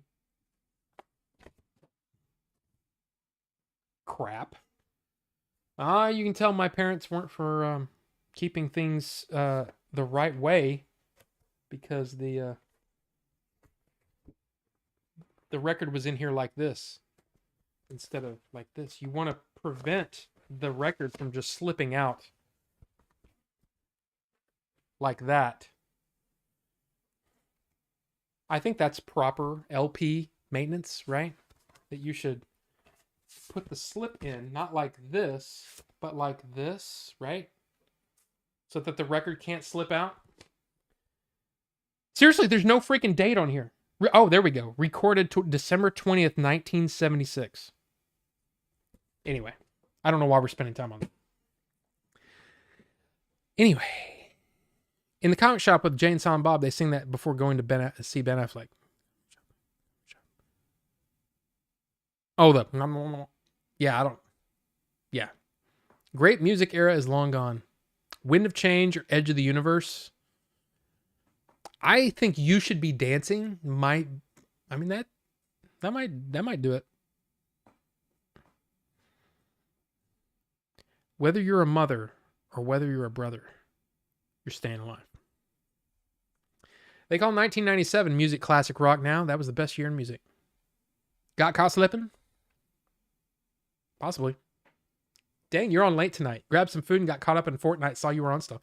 Yeah, I mean, I always go like till 10, typically. But I'm not through the news yet. Still got news to do. They weren't for me, but I'm not gonna diss them. Oh, dude, I have nothing but love for freaking the Bee Gees, man. Dude, when Staying Alive, come on, man. You hear that bass line, you want to move. I don't care who you are. It doesn't mean that you should dance, or even for people who don't know how to dance. That is a groovy bass line.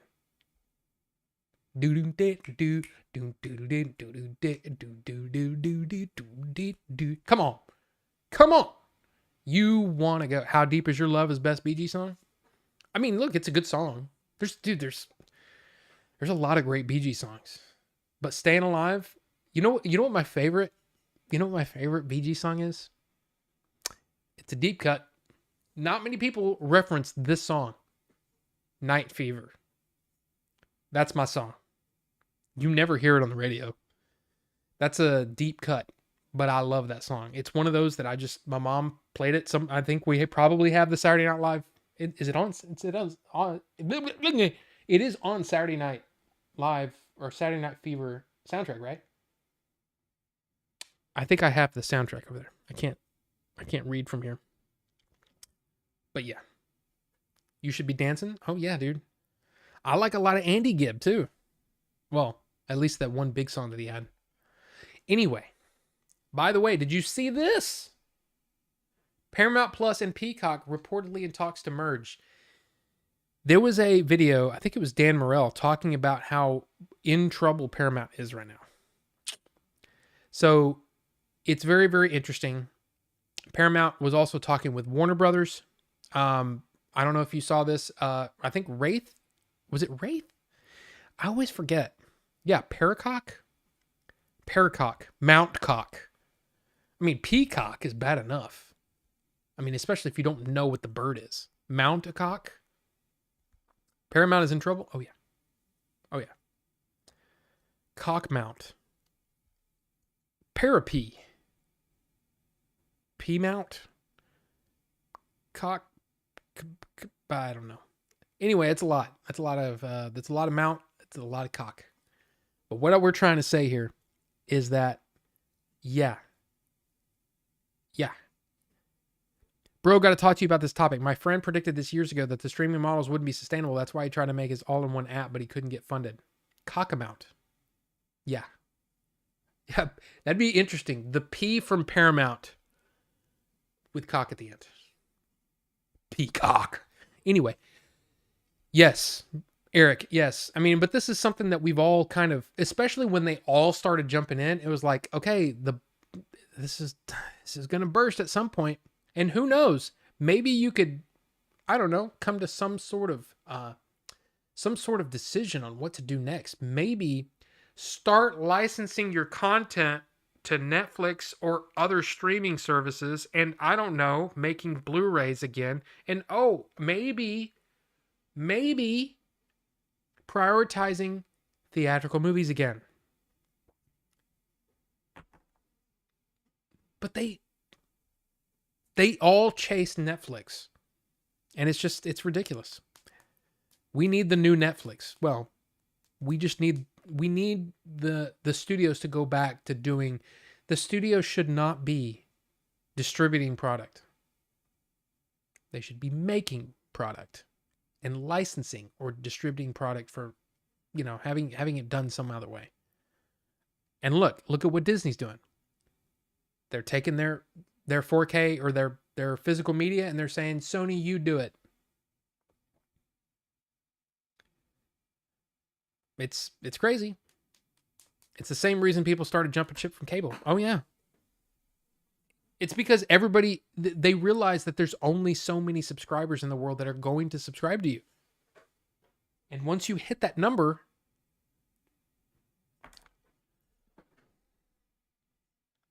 Martell TV. Hashtag Martell TV. I don't know what that is. Do I need to look this up? Is this going to be something bad? I don't know what that is. It was your app. Oh, okay. I'm glad cable stranglehold is gone. True, but I mean, it's what my app turned into Zenither.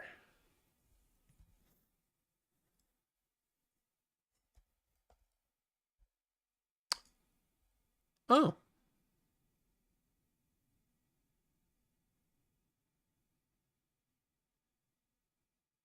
Interesting.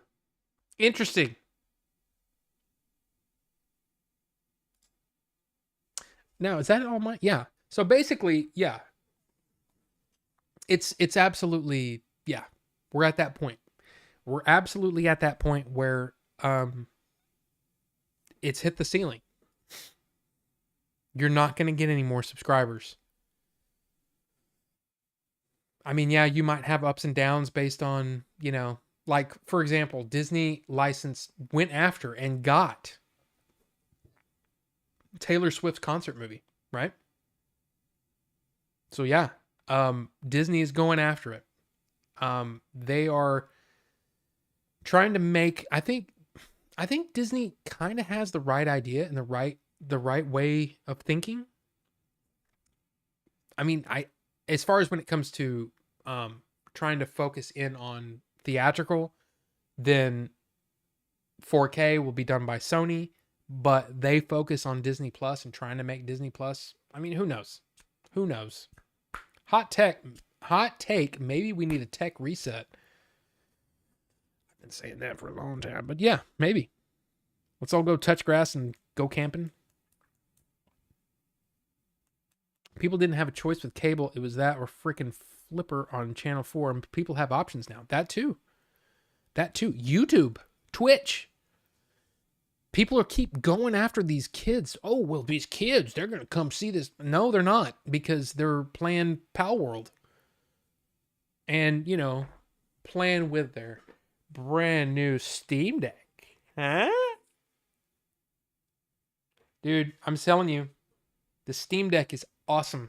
I love it so much. Now I need to play it. Is it a sexy deck? Have you seen an Apple Vision in the wild yet? I have not. But then again, well, after we dealt with my father-in-law, because I mean he was just buried on February 6th. It took almost a whole month for the whatever, I don't know what system it was, for them to sign off on his death certificate. Then he had to be cremated. Then he had to be buried at the National Cemetery. It took a month to do that. So now we're all dealing with the aftermath, right? So as soon as that was done and we started to get some free time, I started working on the script again. And then got through, like I said, a pretty solid third draft of the script. And this was my prize. I mean, kind of. Basically, yeah, this was my prize to myself, basically. So yeah, thank you. You like what take? Alejandro, which take? Did I write Melvor in it? No, Melvor did not want to be in it. He doesn't want to act. He has no interest in it. But he is definitely part of the process of these drafts. Like, I wrote the entire first draft by myself. No, I mean, other than, you know, us kind of talking about some of the things we wanted in it, I'm the one that kind of put it all together to make the first draft. Then the second draft and third draft have been very heavily influenced by the ideas of Billy J and Melvor. And my friend John Michael, because I trust him. He's really good at story. He came up with some amazing ideas that I'm really excited about them. So, but no, I definitely, here's the thing. I want to try an Apple Vision really bad, because I'm an Apple guy, right? I cannot justify that cost. I mean, I can barely justify the cost of a Quest 2. And that's $500, or well, it was $300 when I bought it. I don't think that's worth it. Like, I don't think it's worth $300. Not to me. I don't use the Quest 2 very much. So how could I justify a $3,500 first? Like, we're almost beta testers, you know? You're almost a beta tester if you buy an Apple Vision Pro, or whatever it is, Apple Vision Pro. I still want to try it because it looks awesome. But Alejandro, what did you mean when you said I like that take? I don't even remember. No DoorDash. DoorDash sucks.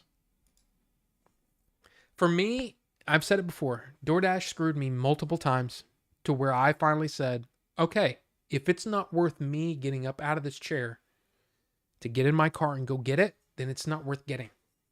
I refuse to buy anything else from DoorDash, Uber Eats, Grubhub, you name the service, F them. If it's not worth me going to get it, it's not worth me waiting and paying that much for that. No. Let's see, wait.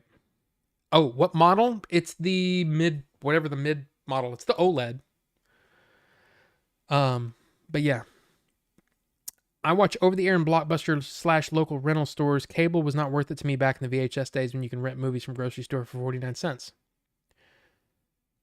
True, true. But in the case of the thing that I really liked about, I was working at Blockbuster when we got our first DVDs. And so I got to basically train people on how DVD worked and sell them on it. You know, there were people that, you know, you'd have your regular customers, right? And it was cool to be able to, you know, basically sell them on it. And to go, dude, you know what you can do on DVD player that you can't do on VHS?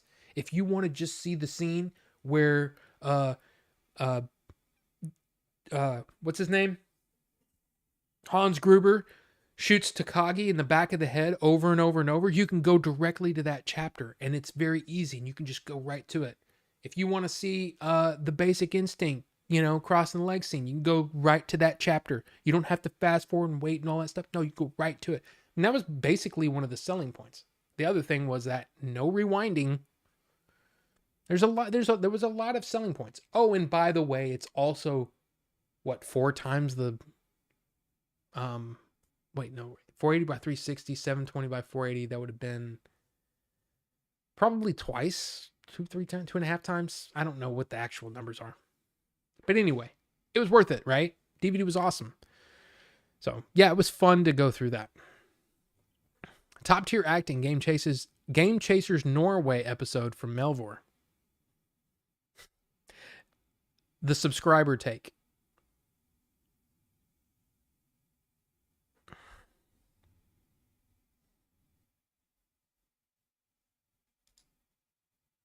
I don't even know what I said.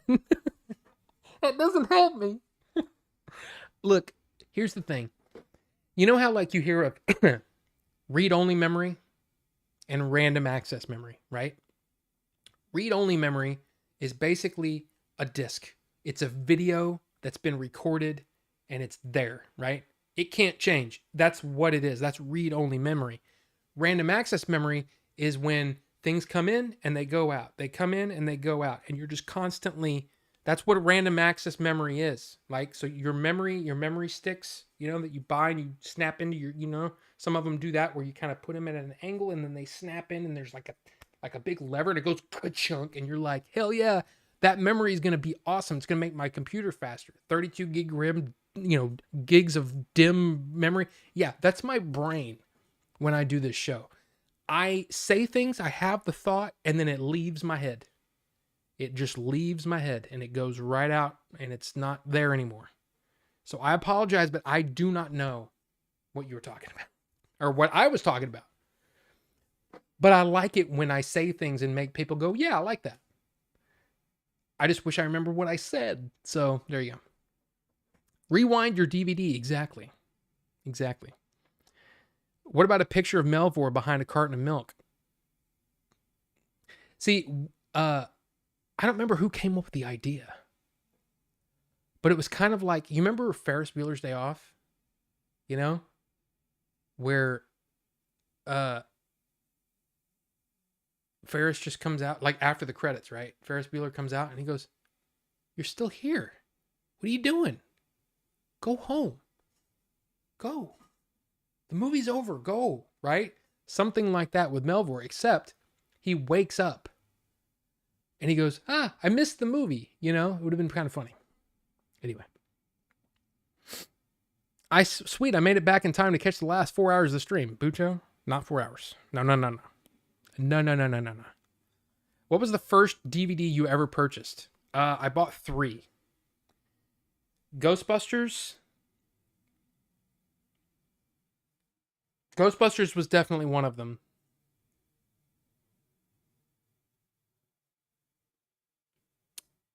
I'm pretty sure it was Stargate and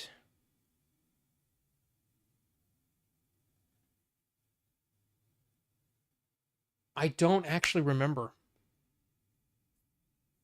But I remember Ghostbusters. I remember Stargate. Stargate may have come later, because I remember it was it was an Artisan Pictures release, and it had I think Stargate came later. It was definitely Ghostbusters, but two others.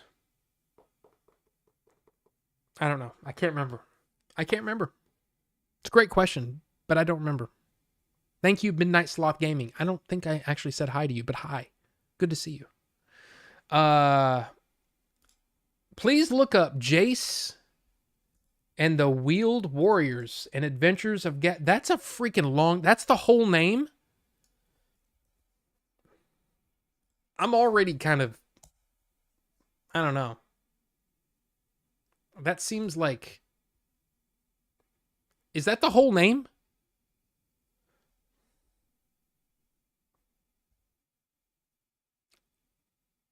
I have never heard of this. Or is it two different things? Is it two different things? Two different. Okay, I was about to say. Holy crap! That is one of the worst names for any kind of IP that I've ever heard. Jason, the Wheeled Warriors and Adventures of Galaxy Rangers. Dude. Okay, so there's Jason, the Wheeled Warriors. Okay, never heard of it. Adventures of Galaxy Rangers. That they were kind of combined. I mean,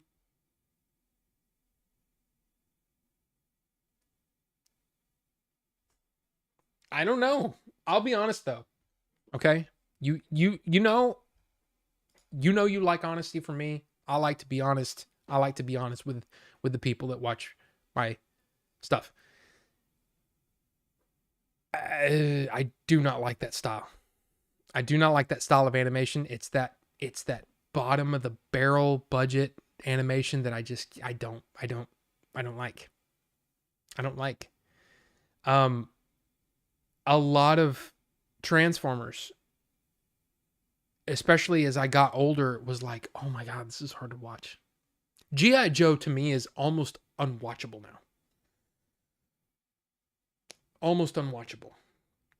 Because it's just awful. I don't like the look of it. The stories are cheesy as hell. At least Transformers had some. Not, like I said, there were some shitty Transformers episodes. Okay? There were.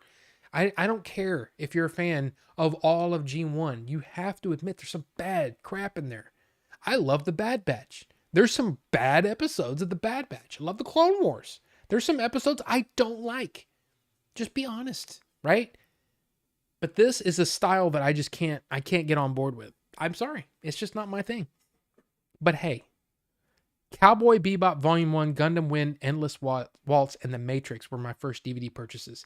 Yeah, my first purchase, I'm pretty sure, were in 98?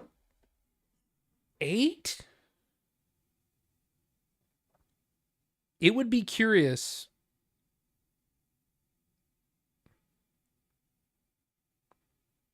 It would be really curious if I had some oh wait, no. I got my Gmail account in 2005. That's when I set up my Gmail account.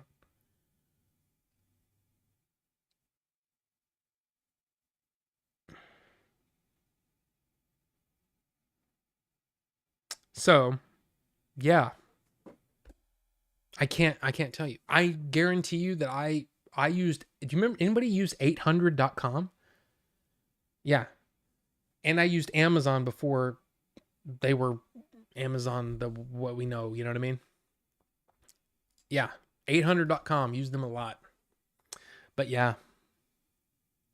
Stepmom came free with my first DVD player purchase. No, mine was the first one I bought. I wonder if I could find it. Toshiba dual disc DVD player. That was the first one. I bet you. In fact, this is it. SD 3109. This was my first DVD player. I wonder when that came out. So basically, you could put two discs in it. Toshiba, let's see. Toshiba. I can't believe how fast I found that. SD 3109 release date. I wonder if anybody has this information.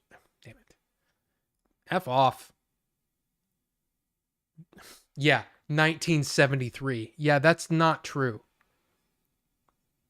99?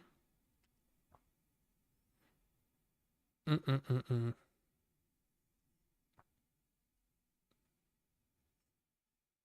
It didn't come out in 99. It came out, I guarantee it was before that. Because we were watching DVDs when my wife and I met. And I met when we first started dating. And we started dating in December of 98. So, there you go. It had to be in 98. That's just my Lost in Space, I think. Sorry you mentioned the limit of reaching digital subscribers by companies. Oh, yeah. The thing is they don't understand that there is a limit to it.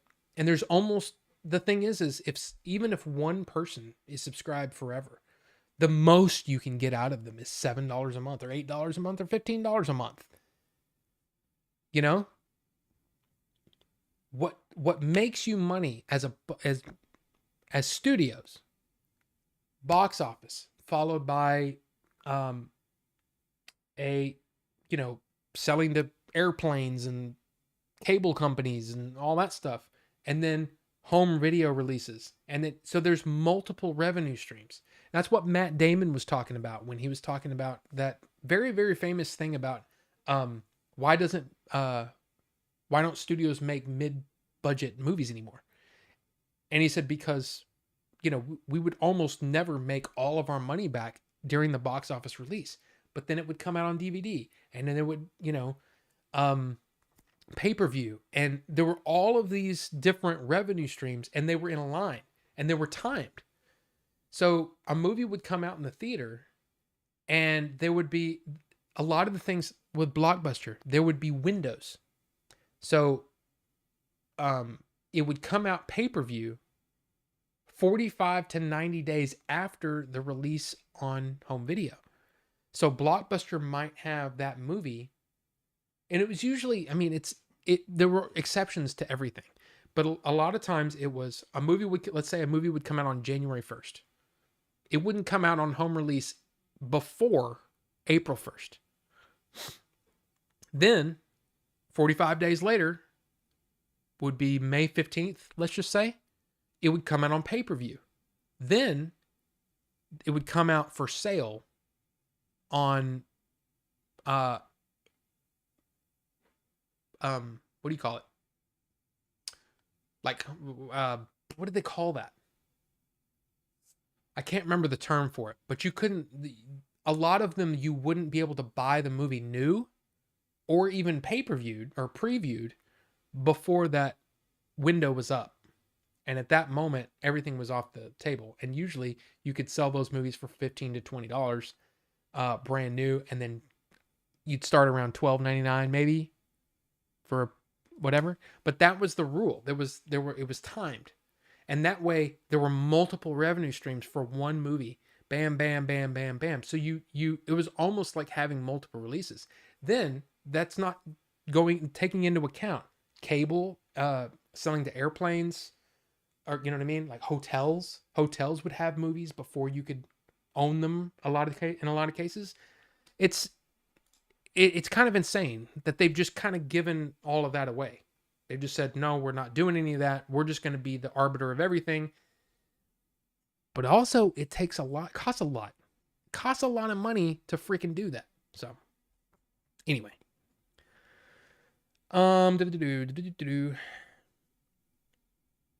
the theme song on that is good. I thought I said hey as well. Just I realized didn't working night shift and watching, so I just enjoying the content while I work. Well, thank you, Midnight Sloth Gaming. Appreciate that. Channing Tatum, G.I. Joe? No. If a show has art I don't like or animation I don't like, I won't watch it. It's the same with me. It just, that doesn't speak to me, so I probably would, even as a kid, I probably wouldn't have watched it. And that's part of the reason why I stopped watching a lot of Saturday morning cartoons, is because they started looking cheaper and cheaper. So I just gave up on it. I'm like, I'd rather read a book. I said that like that at 12. Can you imagine that? I was not a very popular kid. Bottom of Suncoast. Yeah, I purchased like 3 things at Suncoast in the entirety of Suncoast's reign because they were so expensive. They were just way. Man, they really loved their retail pricing. They loved it. It's Metal Gear Solid 2 count because it came with a bonus DVD. Sure. My first player was a fat PS2.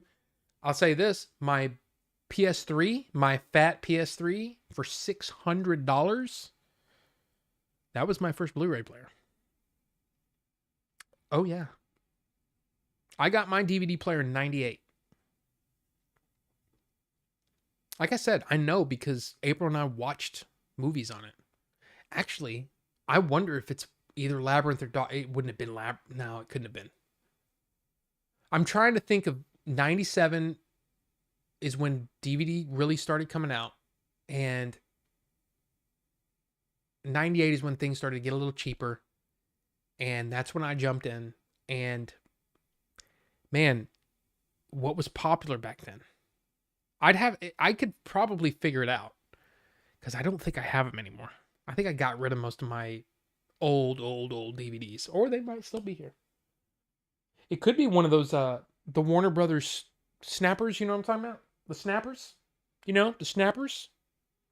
Rob, you can keep saying that. It doesn't mean anything else. Nobody's going to go, "Oh yeah," since you said it 4 times in a row. But you get what I'm saying, right? The snappers. What's a good snapper? What? I can't remember the line now. Shit. Isn't that what he says? Check out those snappers, will ya? Romancing the Stone. He's looking at the snappers. Is that what he calls? Check out those. It's been so long since I've seen Romancing the Stone. Anyway.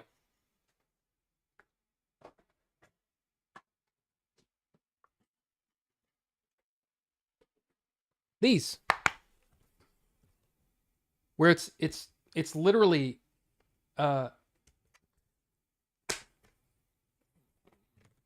these cases where they're not really a case, it's just cardboard.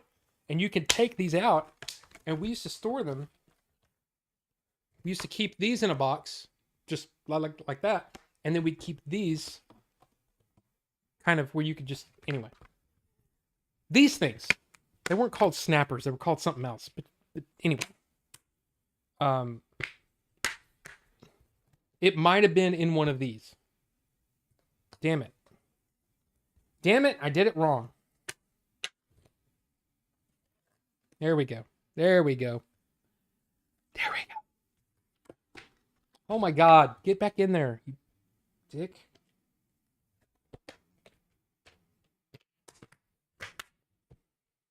There.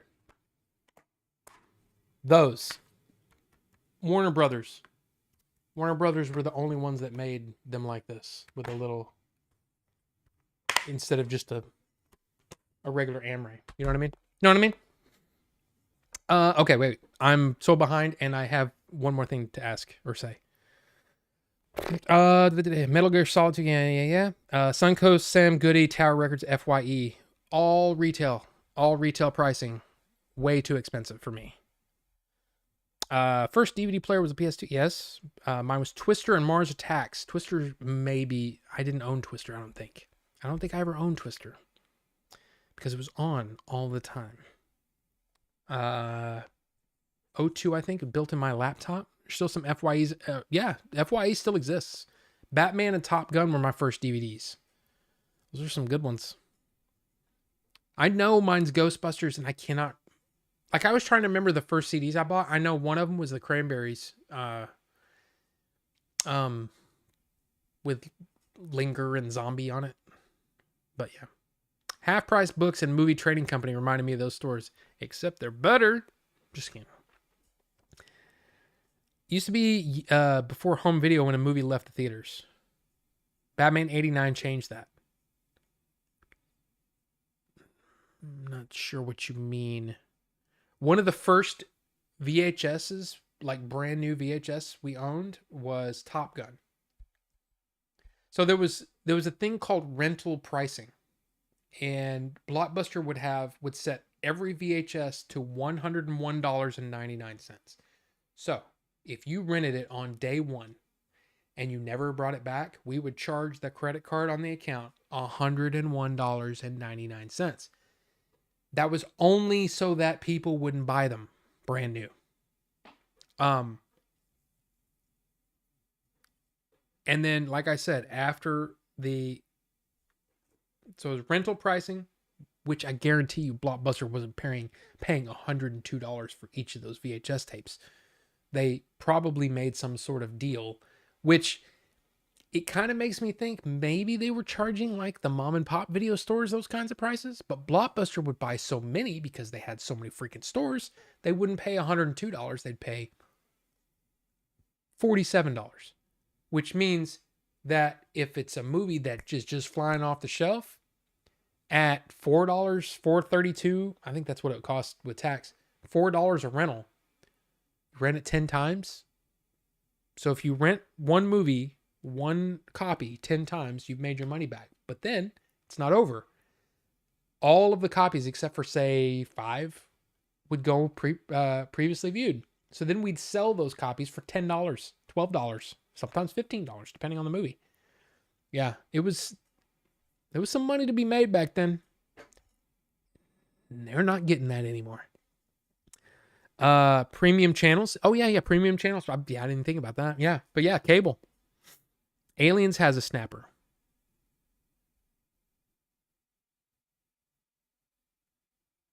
You sure about that? You sure about that? Shozama, you remember that, right? I don't.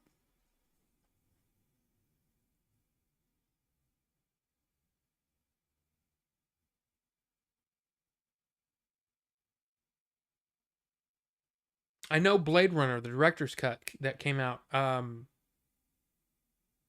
Director's cut, which it really wasn't. When it came out, it's basically why Blade Runner, why they did the 25th anniversary is because Blade Runner got DVD basically ushered in a new fandom of Blade Runner because of that cut. So Blade Runner was one. I don't think Aliens was. I'm trying to remember. Because Aliens is 20th Century Fox. 20th Century Fox didn't do snappers like that. I'm trying to remember the first Aliens. I could probably find it. In fact, what I could probably do is, because Bill Hunt over at the Digital Bits keeps everything, right? So I could probably go back through time and figure out what the first. Oh, come on. There's got to be some before 2000. The Galaxy Quest. Let's see. Aliens.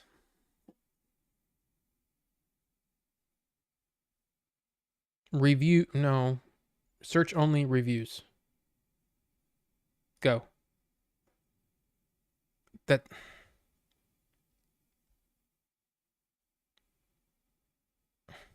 Dude, the movie Aliens. Okay. I'm not going through all that. It would take forever. But I'm pretty sure because it was only Warner Brothers that did the snappers. I don't think I own another, and I could be wrong because, that's what happens sometimes. But no. But also, before we go, I did want to ask if anybody saw this stuff. While we get caught up, you tell me what you think about the Soul Foundation. Soul. Stepmoms came with it. Yeah. Oh, behave. Snappers look terrible in the shelf collection. I know. I can't stand them. My Goodfellas, Risky Business, Boiler Room, and Batman were all snappers. Yeah, I have many of them. I have JFK. I have Goonies, The Green Mile. Goonies.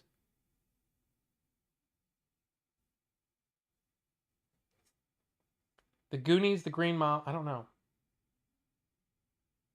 Hamlet. Um, Empire Records. Of course, Austin Powers 2. Blade. New Line. So, New Line was owned by Warner Brothers. Um, Wait, is the Crow New Line? Rob, it wasn't. I posted it in Discord. What was it?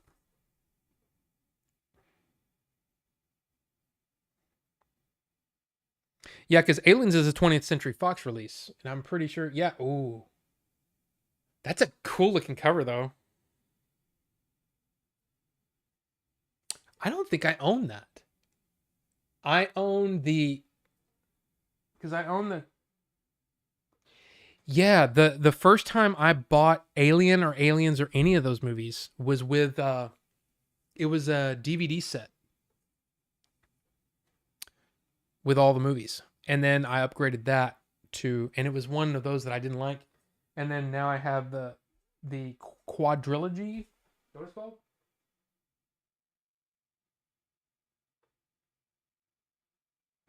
Maybe that's what it's called. It's Alien.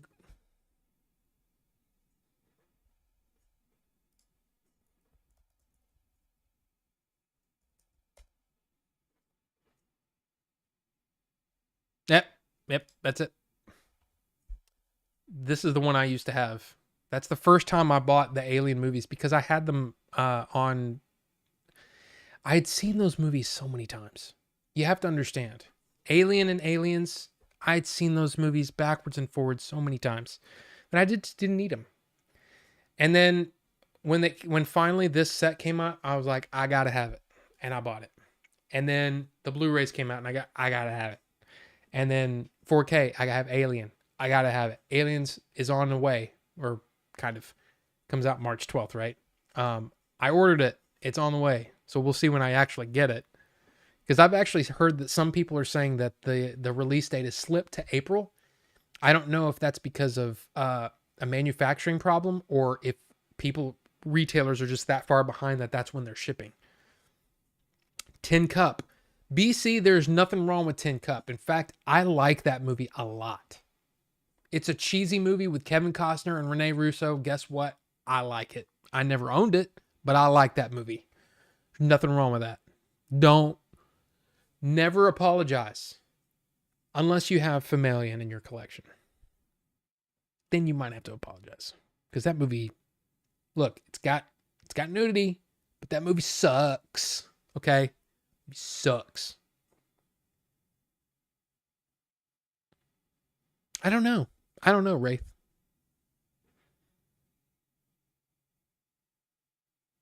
Um, how many of the Soul vids, aside from Nell and Grush, did you get a chance to check out? Bucho, I watched them all. I watched every single minute. The one that blew my mind, I have to look him up because I can't remember his name. It was the one about physics. Soul Foundation Conference. So, Jacques Vallée, loved it. Gary Nolan, Christopher Mellon, that was a good one. Carl Nell was good. This is him. Kevin Newth. Newth? It's just one of those where he's talking about the data. And he's talking about the physics behind the data and what it means. That the idea that in order for a craft the size of an F-18 is how it was described, but with the mass of an F-18. And what they did is they said, you know what, the mass, we're going to say that it's a tenth of the mass of an F-18. For it to be able to do this, to go up, almost to space or whatever, and come down all the way and hover above the water, right? would mean that it would have to decelerate so it can stop. The energy required for that to happen is something like 5,000 gigawatts, which is more than like the entire energy of like the United States. And this was for that. So it was dude, it's really cool. Really good one. There's so many though. All of them have something. The religion one I watched, let's see. Peter Skafish was okay. Diana Walsh Pasulka, who was on Joe Rogan, she was okay. Timothy Galladay was actually not bad, but I'm telling you, a lot of them were good. I liked Ia Whiteley. She was really good. They're worth watching, man. Rob, I have the DVD and posted more pics. Yeah, I was pretty sure. I mean, look, I'm not trying to say anything about that other than I'm pretty sure only Warner Brothers did this, the whatever those snapper case things are, because it always irritated me. I was like, why are they doing this? Don Johnson was great in it. Oh yeah, Tin Cup, yes, absolutely. I've just about watched all the Y-Files episodes now. I watched them all. Thank you, Shozama. I love the history of DVD and all that stuff. Oh yeah, there's a Wild Wild West. How many of you own Wild Wild West on DVD? I do. Willy Wonka and the Chocolate Factory. You've Got Mail.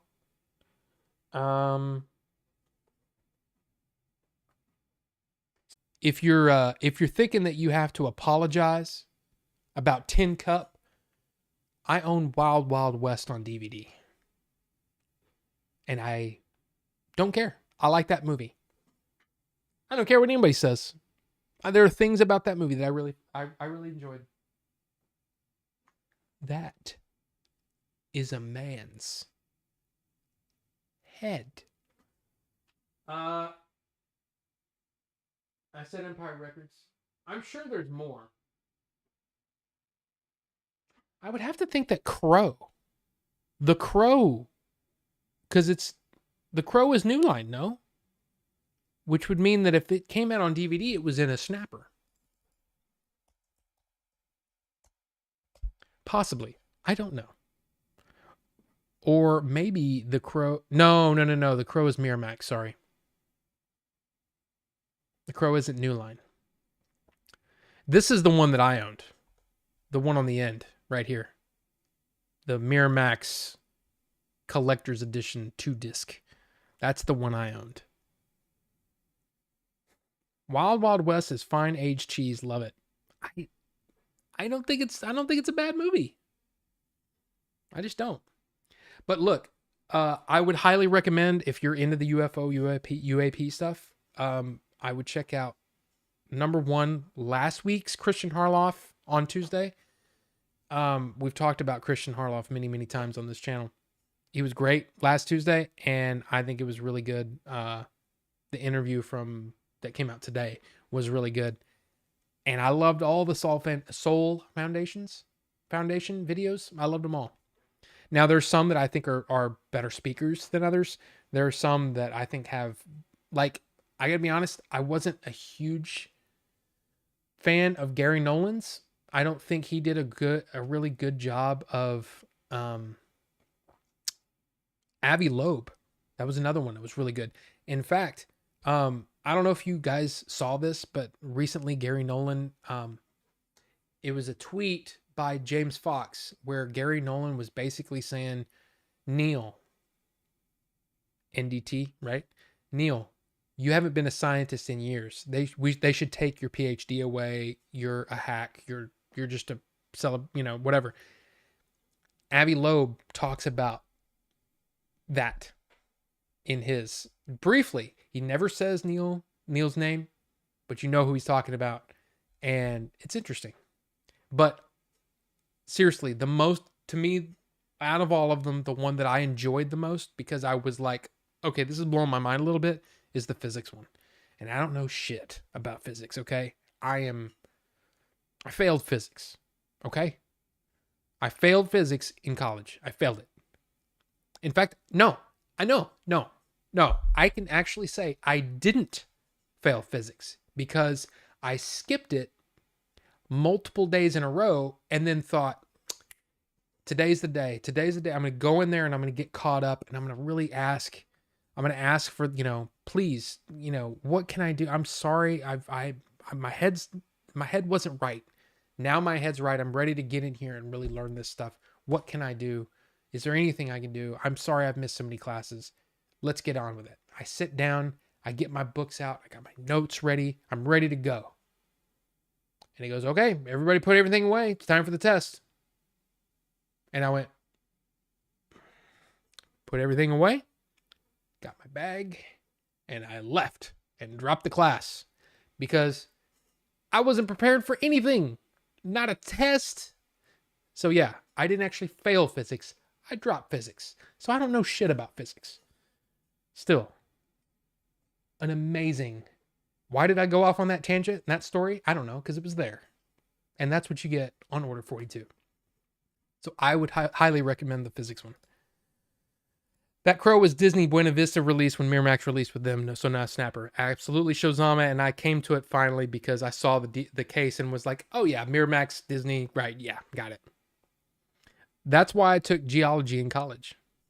Or, as you typed it, collage. I'm just kidding.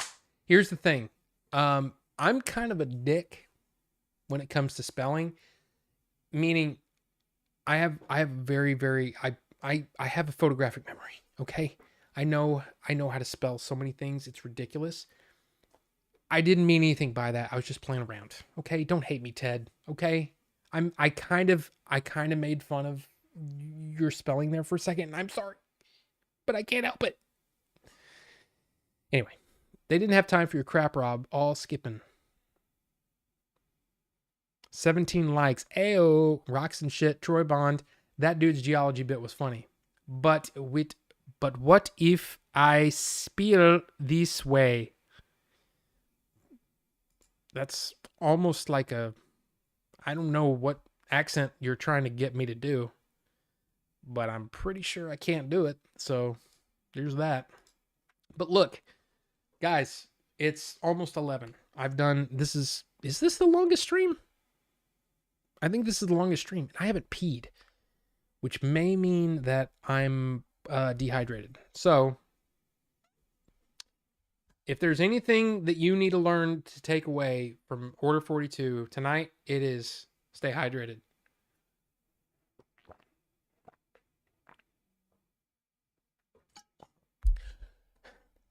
I could barely breathe.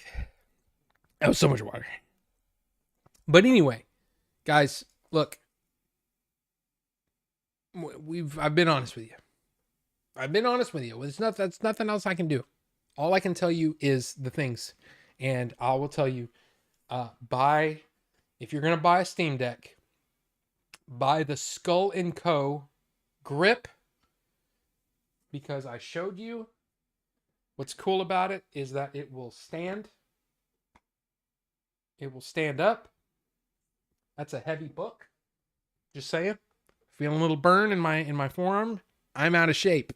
But also, the OLED is absolutely beautiful. Beautiful. Okay? It looks awesome.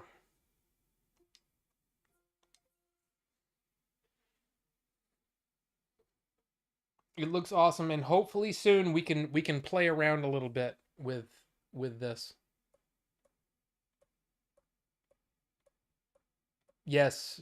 Awesome. I love it. So, yeah. And here's the thing. I've had this for how many days? I still haven't used these buttons for anything. And they're actually kind of hard to hit. Because I don't know if you use these fingers very much, but it actually it's kind of hard to. But anyway, I love the thing, and I hope you guys had a great time. I may be in trouble because I haven't peed. But here's the thing. I love doing the show. I appreciate each and every one of you. I appreciate the likes. I appreciate you talking, giving me something to talk about. I love getting so behind in chat. I mean, I don't, but I do, because that means that you guys are talking, and that's cool. So,